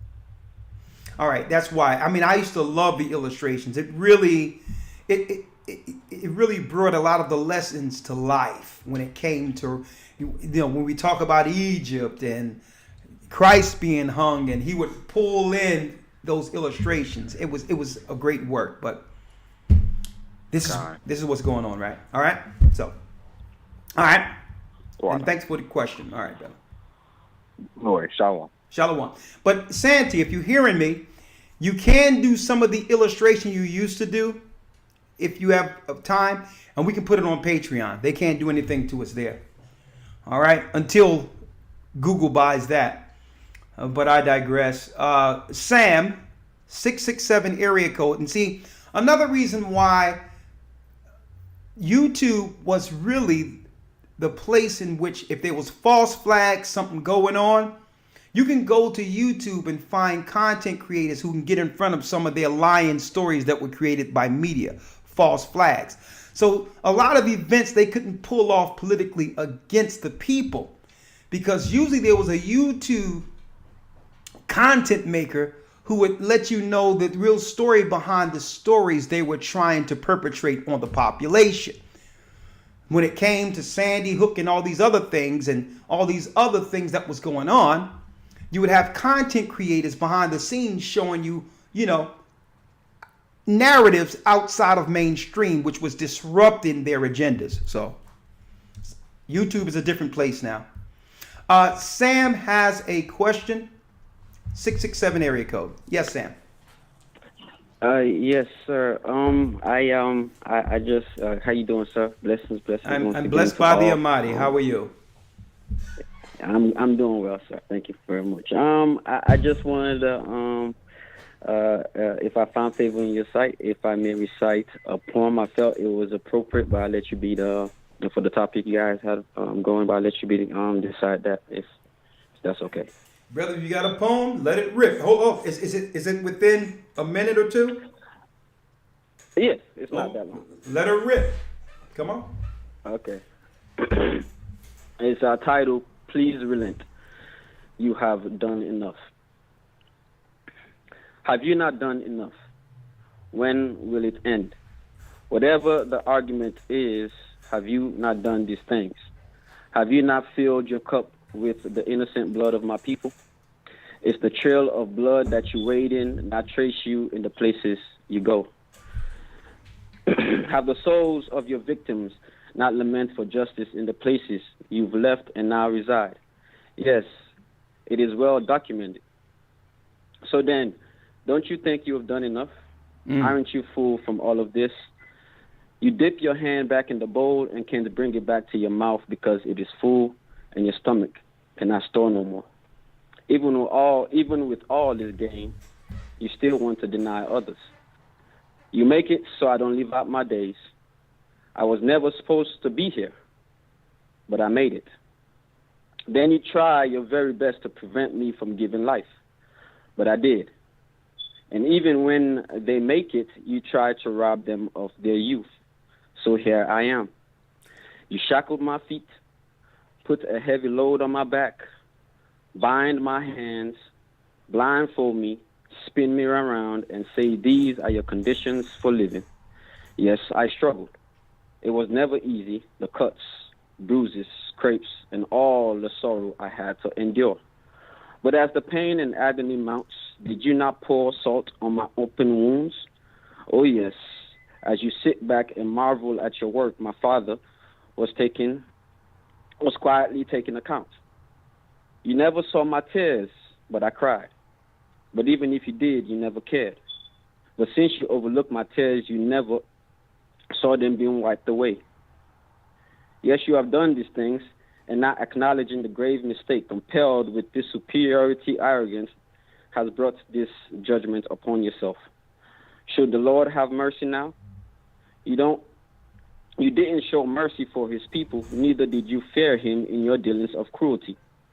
It would be wise to save yourself some extra lashes if you fall back now. So you know that which you have already done will never go unpunished. All this time you are concerned about him you're concerned about me instead of him. Massive blunder. My advice, please relent. You have already done more than enough. That's it. Praise the Most High. Great poem. Thank you, my brother. I really appreciate that. Great, great, great work. I appreciate you, God brother. bless. All right. And thank you for allowing me to recite it. God Hey, bless. brother, anytime. You're gifted. Anytime you have something, hey, you probably can write some songs too, but anytime you have... I got plenty more, sir. Okay, I got plenty more. Hey, So well, whenever- hey, man, well, hey, you can bring one in almost every week. Hey, bring it. All right? Hey, if you allow me, I bring them. I bring them, sir. Come on, I come bring on. 'em. Yeah. You'll be our Yeah. residential poet. Thank you, my brother.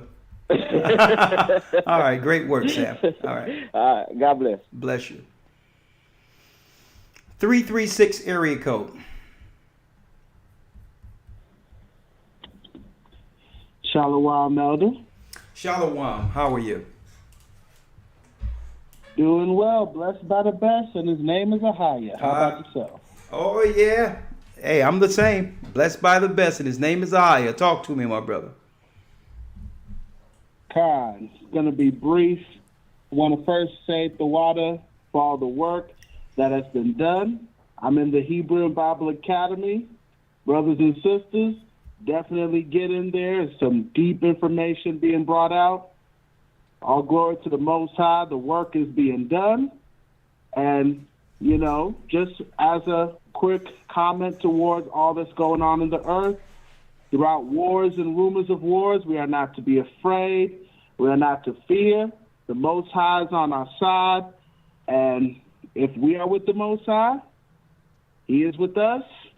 Who can stand against us? All right. That's all I have to say. Thank you, my brother. Bless you. You're welcome. Oh, yeah. Another thing that came out briefly in the academy is that Esau is not just the father of lies when it comes to modern day Roman Christianity. He's also the father of lies when it comes to modern day Islam. Okay? During the time of their crusades, there was a family of Edomites mixed with Ishmaelites that actually carried Islam to the next level to destroy and made that an institution that will eventually destroy our people and divide our people between Christianity and Islam. But it was really Esau at the helm of both of it. It was Esau linked in with Ishmael. There was another family of Esau who had children with the daughters of Ishmael. And that particular family spread out near Iran and different areas around there and became, that's right, a Muslim powerhouse during the time of the Crusades. So if we ran away from Christianity believing it was a white man religion, Esau would catch us when we fled to him under Islam. Folks, both of those religions were concocted against us by Esau. Even though Ishmael's narrative with Muhammad being a prophet, it was Esau who orchestrated the Arabic Catholic Church that's now called Islam. Hey, but I'm going to go into that more when we break down the religions, Islam and Judaism in the academy. All right, next call. Someone has their hand raised, 202 area code. Yes, hello. How are you? I'm fine. Thank you. Well, I'm not fine. I'm not fine, but I'm praying. You did a show on what they don't tell us in the churches, and I spoke with you then around the memorial of blowing the trumpets, and I never received a call. I was trying to receive a call from you. My name is Christina. I don't know if you remember around the memorial of blowing the trumpet. I remember. So are you calling to say that you would like a call? Is that Yes. Okay. All right. So what area do you live in? I live in Maryland, but I'm from D.C. Okay. I have been affiliated a little bit with the D.C. sector of GOCC. I've been to the memorial blowing the trumpet. Okay. And a couple of Sabbaths. Okay. Well, this is what I'm gonna do, sister, because I like to keep things within. I don't want to digress off the topic because it'll take away from. I know. It would take away from the spirit of the show. All right. That's why. I mean, I apologize. You know what I mean. But I will take your name, and we'll get somebody to call you. But I really want to keep this within the frame of the topic, so to edify for those who came here. All right, for the information this evening. Let me have your name. Okay. Christina. Okay, Christina. I'll make Christina. sure. Okay, I'll make sure someone call you. Okay. Okay. Do I need to hold for them to get my number because last time I wasn't sure. I wrote down your number, sister. I wrote it down. Okay. All right. Thank you. All right. You're welcome. I'll have Elder Gabar reach you. Okay. Thank you. All right. Okay. And yes, you're right on it. Someone put out there, was it the Ottoman Empire? They are associated with it, absolutely. But there's a certain name of a family that created the Ottoman Empire that was part Esau and part Ishmael. This is where you get the lie out there that the Edomites are really the Arabians. What they're not telling you is there's a family within the Middle East that is Esau and part Arab. Okay? And the Ottoman Empire, the Turks and all that are a part of that family. You are absolutely correct. The worst thing that could have happened to our people in America that believed in the Bible was the infiltration of Islam, where they made us believe that Islam was a black religion or an alternative religion for the black man, not realizing that the Arabs, that's right, Ishmael and all that enslaved, they still enslaving our people. They did all that before Edomites did it. So they was able to come in at a key point politically to sell us Islam as an alternative religion by claiming that Christianity or the Bible was a white man's book. It was an infiltration, divide and conquer at its best. It was made to lure us out of the book when all of our great leaders over in America were inspired by the Bible. Every last one of them were inspired. So this is why they had to come up with a new political plan to make us believe Islam was associated with us in the past. More deception to get us out of the record. To do what? To misdirect us out of the book so that we wouldn't know and we couldn't find out that we are and we're always the children of Israel. All right, let's go down the line here because I have songs to sing.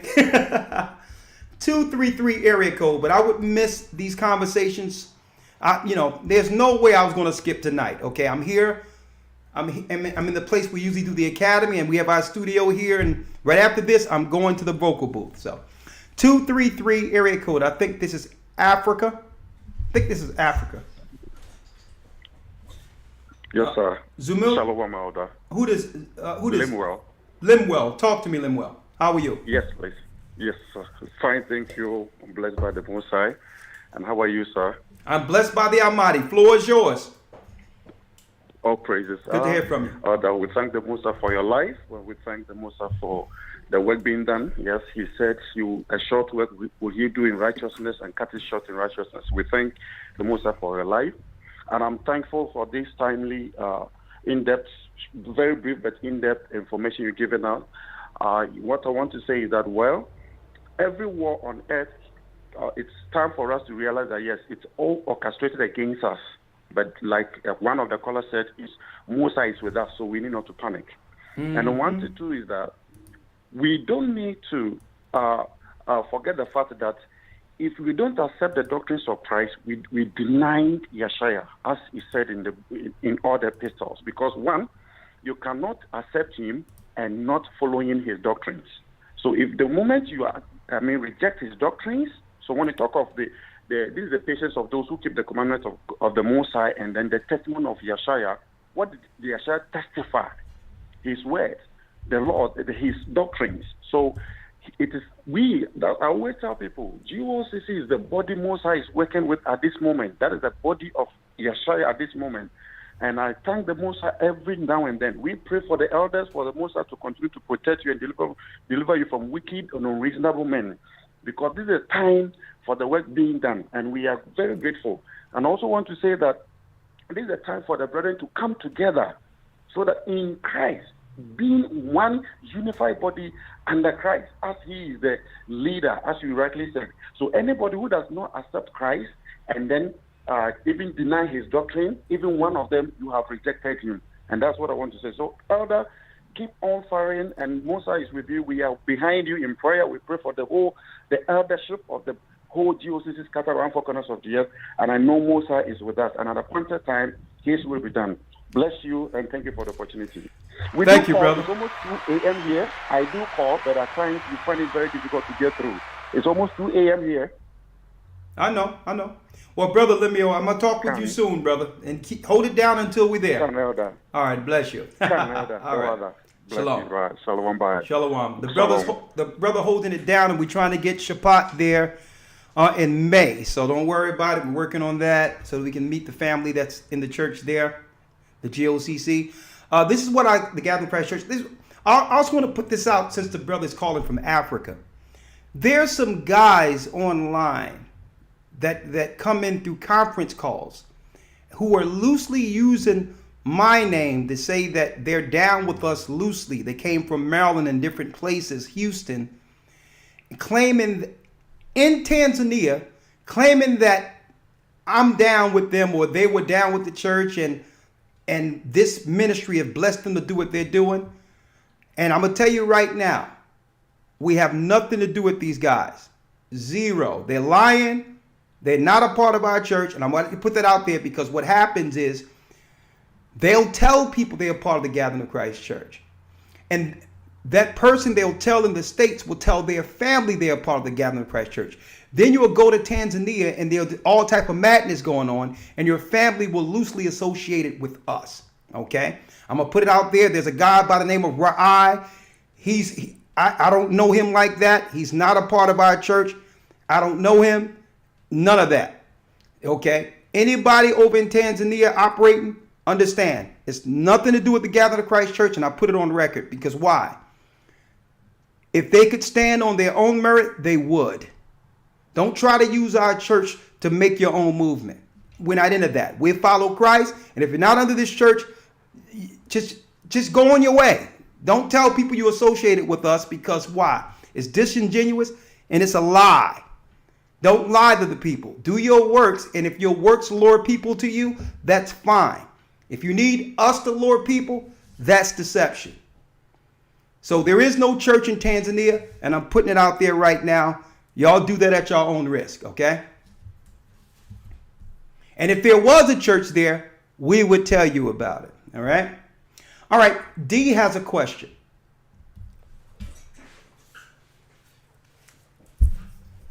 .519 area code.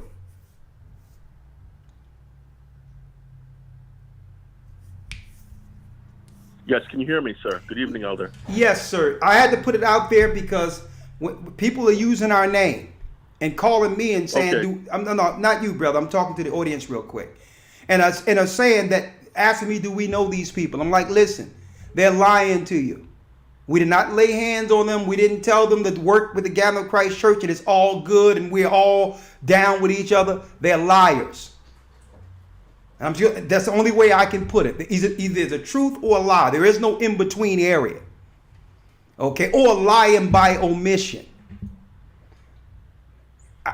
We would rather you be straight and tell the truth. You are against the church. Tell the people that. You are against the elders. Just tell them that. And stop trying to use us to lure people under your deception. And I wanted to put that out there. D, you have a question. Come on. Yeah, question. I was looking at the Sabbath and the genius of the Sabbath from an economic lens. Okay. And my question is, if the body of Christ achieved critical mass where there was a large number that awoke and started keeping it, and we are viewing the Sabbath from an economic through an economic lens as a withdrawal of God's people's vital energy from Esau's economic system.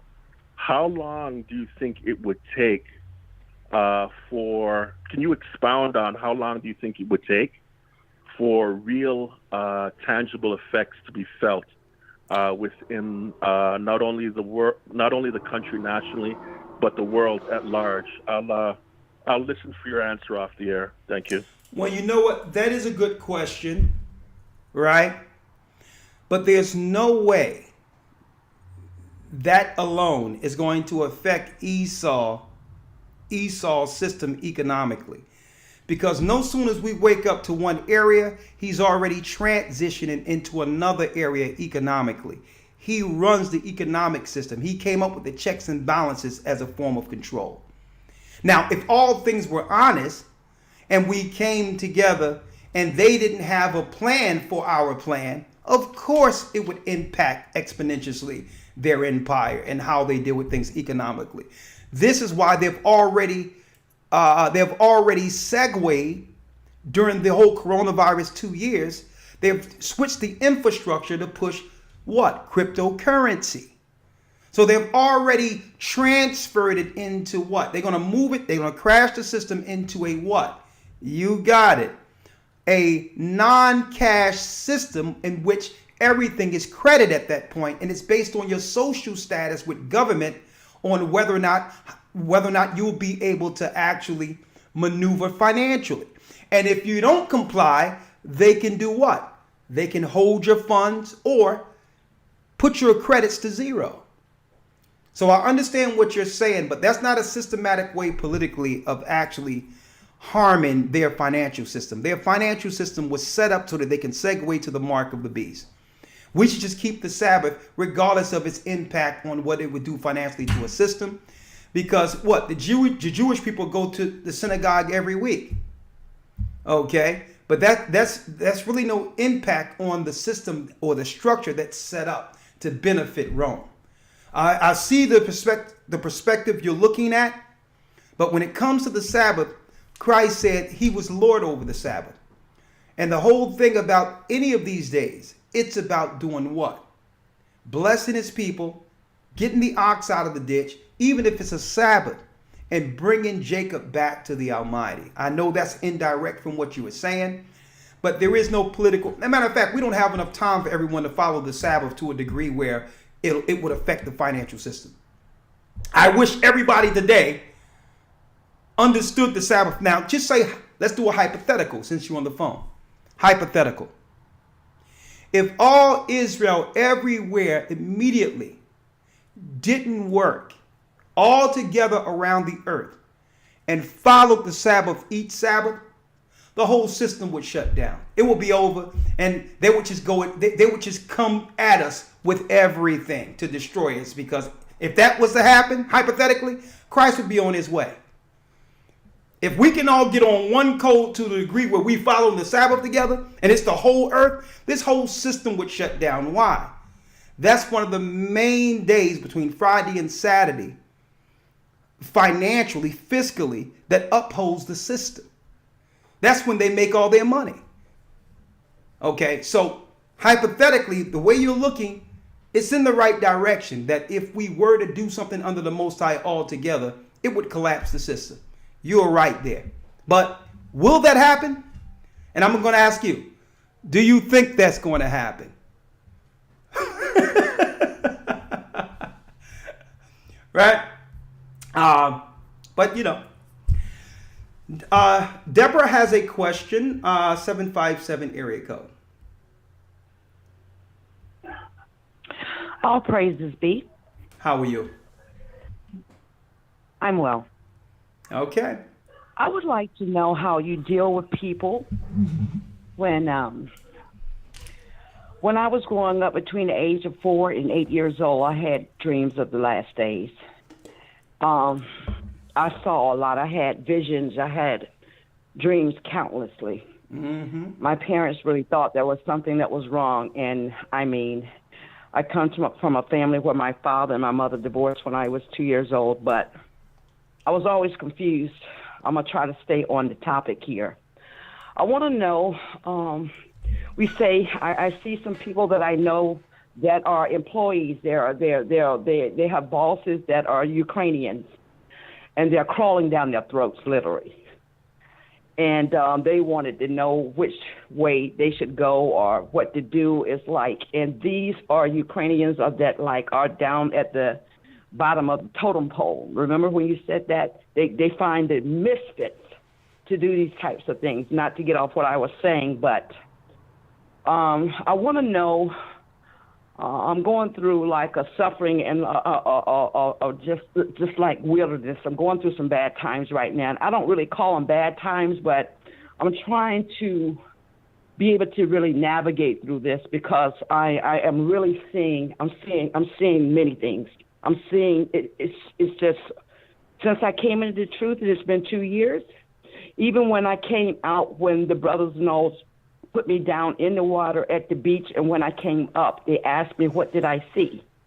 And when they asked me, what do I see, they wanted me to look over at the water in the beach. And when I looked over across the water, I saw deserts and mountains, like they were just right there. It's just, I just need to help because I'm not able to get to my meetings, and I just need help to be navigated through all of this because I'm seeing many things.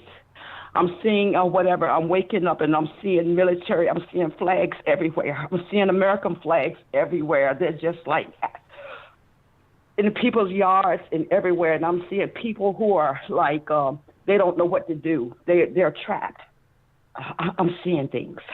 Oh, sister, this is what I'm asking you, because the Most High says we would see vision and dream dreams.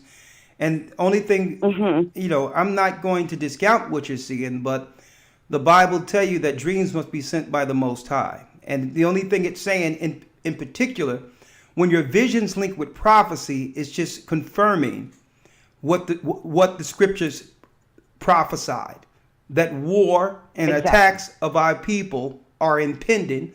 But what I want brothers and sisters to know, that we don't have to wait for the war. We've always been living in it.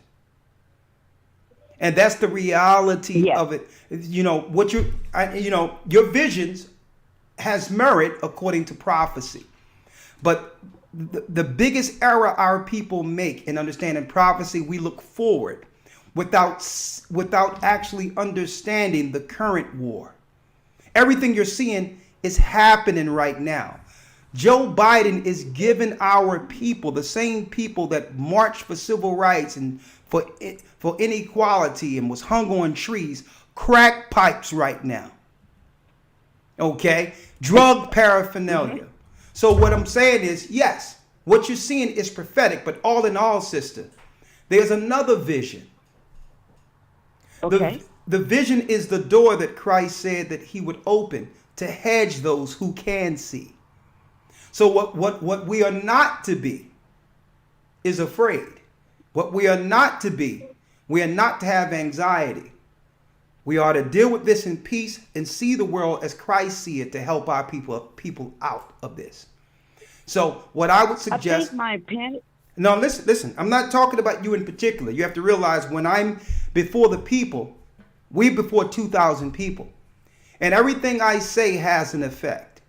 And everything you say might resonate and have an effect. And while you don't mean it anyway, certain individuals can hear what you're saying right now and begin to panic, whether you understand it or not. So that's why I have to be the one who level things and have you understand that there's many of us have seen visions, but one thing I don't do, I understand when I see a vision or the Most High show me something in a dream, I know for sure that it's for me. It's the Most High warning me of how close things are. And what I do, instead of telling people what the Most High have shown me, if it's in my heart to understand it according to the word, I put forth a lesson according to the prophecies coming based on what I see. And the people see the what? The prophecies of God out of the word. Because that gives the that now brings the balance. So what you do is when you see those, it's for you to go into the Bible and find those prophecies to confirm what you showed. Knowing how close we are to those prophecies, and that's when you open the book to show others. You understand? Okay. I think I do. I think what's going on here is that, I tried at a couple of academies and I was like short of maybe 2 weeks. There's been different things that I've done wherein I was like intercepted, and trying to get them done through the word. Listen. This is what raises my anxiety, I guess. I understand, but listen to me, sister, right? There's a lot of things going on, running through your mind, right? A lot of things going on, right? From the war, from the Ukraine, from when you were growing up. There's a lot of things running there. Coming out of the water, seeing the mountain, and all these things. A lot of that conversation, all due respect, these should be private conversations. These should be private conversations, not conversations to be had on a broadcast, because there's a lot of nuances there.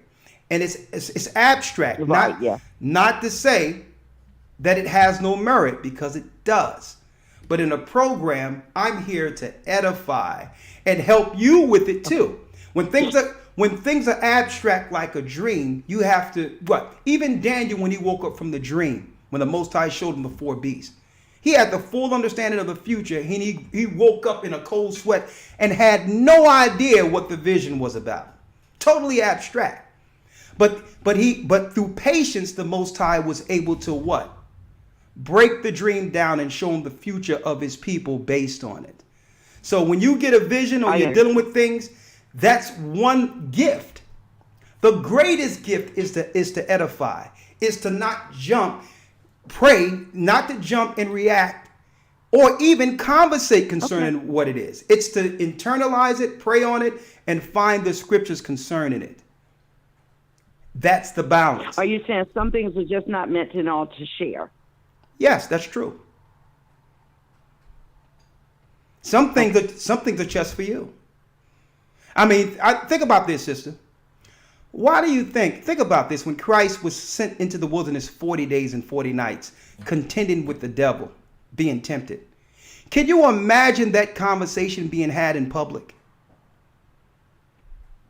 How abstract that was? Highly spiritual.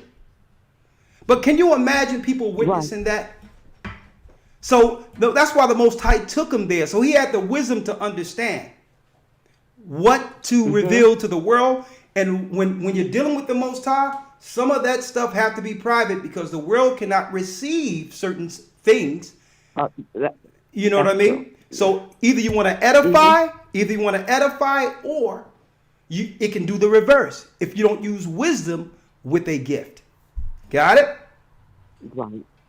I got that. And then one other thing, and I'm trying to. I'm just going through a little wilderness myself, and I just wanted to know. Listen, if you're able to help me to get through the academy. Okay. So you can't. You're in the academy and you can't afford to actually go forward. Is what you're saying? You need to help. Well, right now, and or whatever, I'm having some hardship. So yes, don't worry, sister. Don't worry about that hardship. I'll take your name and we'll make sure you're in the rest of the academy. That's no problem. Okay, no, I haven't even started. I have missed the 4 classes. Okay, well, we're talking about the war on Israelites within our communities. Okay, I just wanted to add that before I got off the phone and see if that, if it was possible. If it's not, sister, I said yes. Okay. All right. I'm gonna put you on hold and take down your number, and we'll get you in. Okay. All right. Bless you. All right. All right. Let's see. Hold on.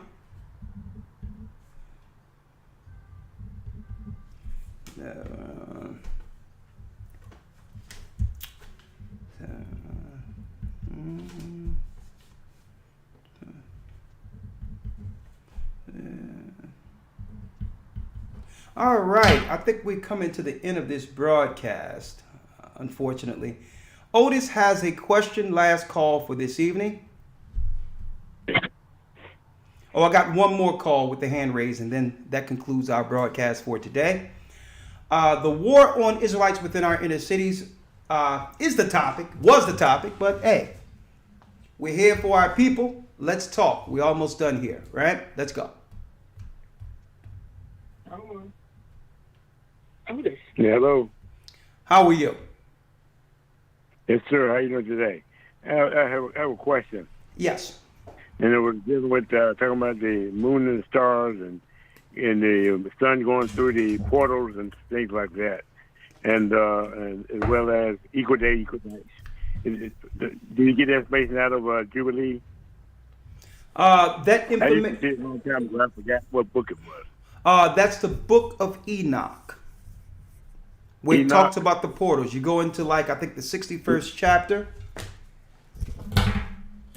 Let me see. And it talks about time. Talks about time and all those things. Yeah, it talks about the portals. Enoch 72. Enoch 72. Enoch 72 breaks down how the moon follows the sun into portals on a 364-day cycle. Yes, sir. I believe you're right because I went through Jubilee and I couldn't find it, so I will do that. Thank you very much, sir. Well, in the book of Jubilee, okay, in the book of Jubilees, I believe it's the 6th chapter. Let me check real quick.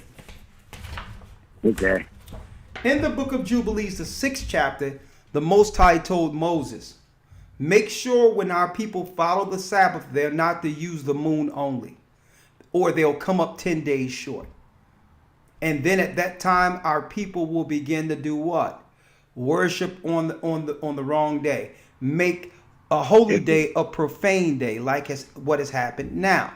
So he says, make sure the Israelites keep 364 days only. And don't forget in Daniel 7:25, it tells us the Roman Empire would think to change times and laws. They would come up with new calendars to get the Israelites off of that original schedule given through Moses. All right. So it doesn't matter what they think to do. The Most High have always had his cycles of years 364.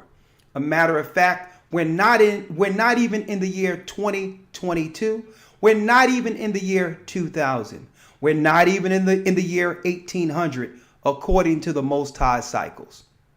The Roman Empire, they are liars. They're deceivers. Okay? So we went into slavery and we woke up in another time. But thank the Most High for the truth in his Sabbaths. He put us right back on time. And this is why you notice when I referred, I went straight to this calendar that had the scriptures up in it. Even though we put it together, we put it together with what the Most High gave us with all the records. When it says the earth shall help the woman, the Most High gave us the original time. And guess what? We don't have much time. And a matter of fact, the apex of a lot of this will be 2033. You see the Masons use that 33. A lot of this is going to come to an apex around 2033. All right, so I'll put that out there right now. All right. So let me place you on hold. Thank you, my brother. Thank you very much, sir. All right, you're welcome. Bye-bye. All right, I think that concludes our broadcast. Last call, Alan has a comment. Shalom, Elder. Shalom, you're the last call for tonight. A sax player. Oh, man. From Cleveland. Brother, that's the spirit of the Most High because we're right here in the studio. Right now. Mm-hmm. So, Micah Allah leaves. Matter of fact, don't worry about it. I'm going to put down your number right here. And we're gonna talk. All right? Okay. Sax player, but from Cleveland. Yeah. But go ahead, talk to me. You got something to say? Yeah, the crack epidemic and stuff like that. It's a guy that played with me. He played with the Delphonics, a famous black group. Yeah. He died, and he was using crack cocaine. And he had an apartment where he just had to pay $25 a month, and he couldn't play that. And I'm burying him next week, man. Man, I'm sorry to hear that. I wasn't here in the country. He's a great guy. You know, he's a very good musician. You know, I don't know if you got that yet. I didn't know that. I didn't know that. Keyboards on that stuff. Poochie from the Delphonics when we were children. Believe it or not, when my brothers were signed to a group, Poochie from the Delphonics, he wrote really our first song as kids. Wow. To get the deal. Wow. Yeah. Wow. We was introduced. Wow. We was working through Sunburst concerts here in Philadelphia, and Poochie from the Delphonics had a song, "Where Did My True Love Go?" And I was Did you work with Gamma and Huff? Yeah. Did you work with Gamma and Huff? I worked with them before. Yeah. Early in age too. I worked with them. You know, but you know, Kenny Gamble was like, "Listen, y'all dealing with puppy love and all that." You know, Kenny. You know, he's like, "Come back after a few heartbreaks," right? Yeah, I have my CD. I'm releasing my CD with a musician that I getting him baptized in the church there in Cleveland. And I got him into the academy. I paid for his singing academy. He's learning. He's watching you. And praise the Most High. You know, get into it. He's an excellent musician, man. He's playing with me on that stuff too. And it's like, all right. I wasn't even in this country when crack cocaine came out. I was 37 years. I was out this country. I came back here in 2004. Well, brother, it's like this: the war on Israelites within our community, and I'm glad you're highlighting a lot of what we've all lost loved ones personally due to the crack epidemic, which is the real war. I could care less about what's going on with Ukraine. I don't want to hear nothing about another war between two ruling classes. That's a false flag, and that's a bunch of smoke screens. Yeah, I don't want to hear nothing about two controlling classes who have always destroyed our people. I could care less. Okay, the real war is going on against Israel, and we have to get on code and get on the Most High's wavelength. All right, so brother, I'm going to place you on hold. People, brother.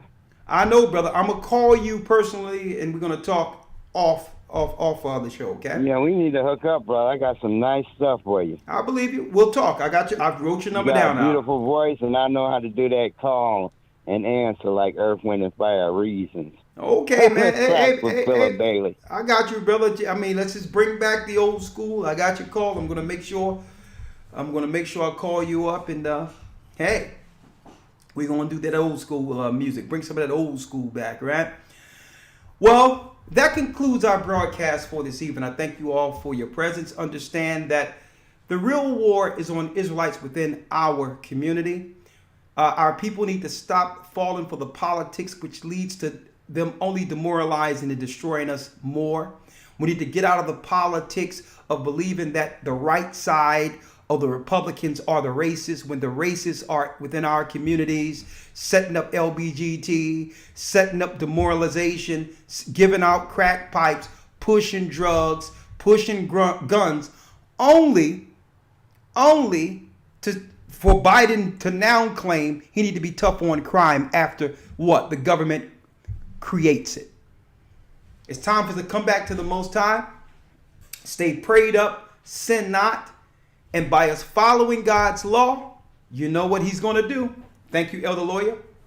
He's going to call back the children of Israel. Now, before I do that, let me put this out there. Also, I touched on this in the academy, and I'll be talking about this more as history unfolds. Let me pull this up here on the web before we go. Browser. Let me pull this up here. I have greater history than what I'm about to show you here that I'm going to pull out in the academy. And this is where the enemy, Esau, tried to hide under the name Saracen.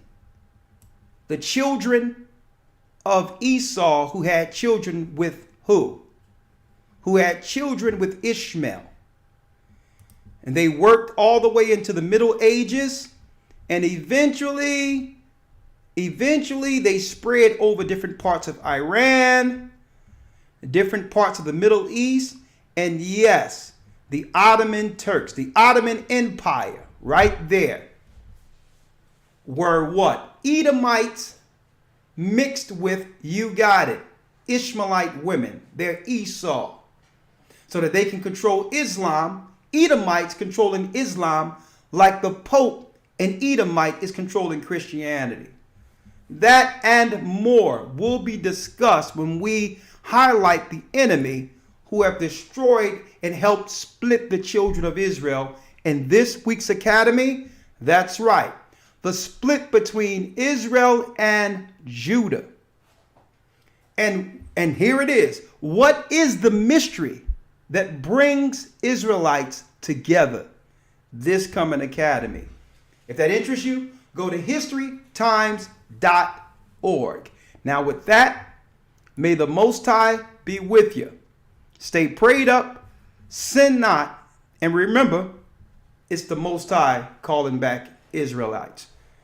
The children of Israel, we're under attack in the communities. That has always been the real war. Don't care about what they're saying on the news. The war is in your communities. Look at our families. Look at our community.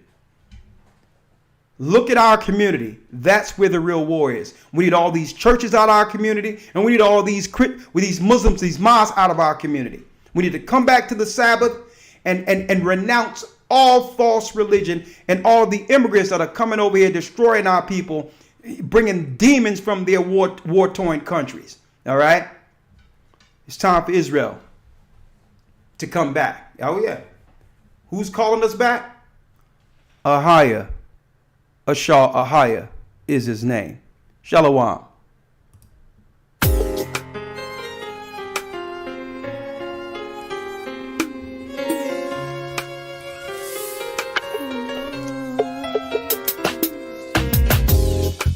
The East is where we're from.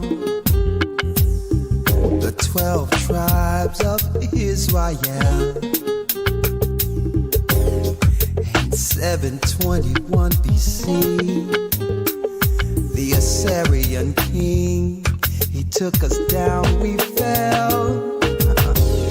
With a great escape we went through the Euphrates. The Lord held the water still. To a land where no mankind dwelt, we went. The 12 tribes of Israel. That's who we be, Manasseh, the Cubans, Ephraim from Puerto Rico, and Valley from the Isles of Hawaii. The Lord is calling back Israel. Zebulon from Panama, yeah, the North American Indians, Simeon, the Dominicans. Our highest gathering Israel. The Arabs and Africans told us at gunpoint. Together our wives and children then sold us. In the belly of these great ships we traveled in fear. By the rivers of Babylon we found our brothers here. A high gatherer in Colombia, Reuben from Australia, Issachar, the Mexicans. A highest gathering Israel. Judah, the Negroes, Benjamin, the West Indians, Levi, the Haitians. A highest gathering Israel.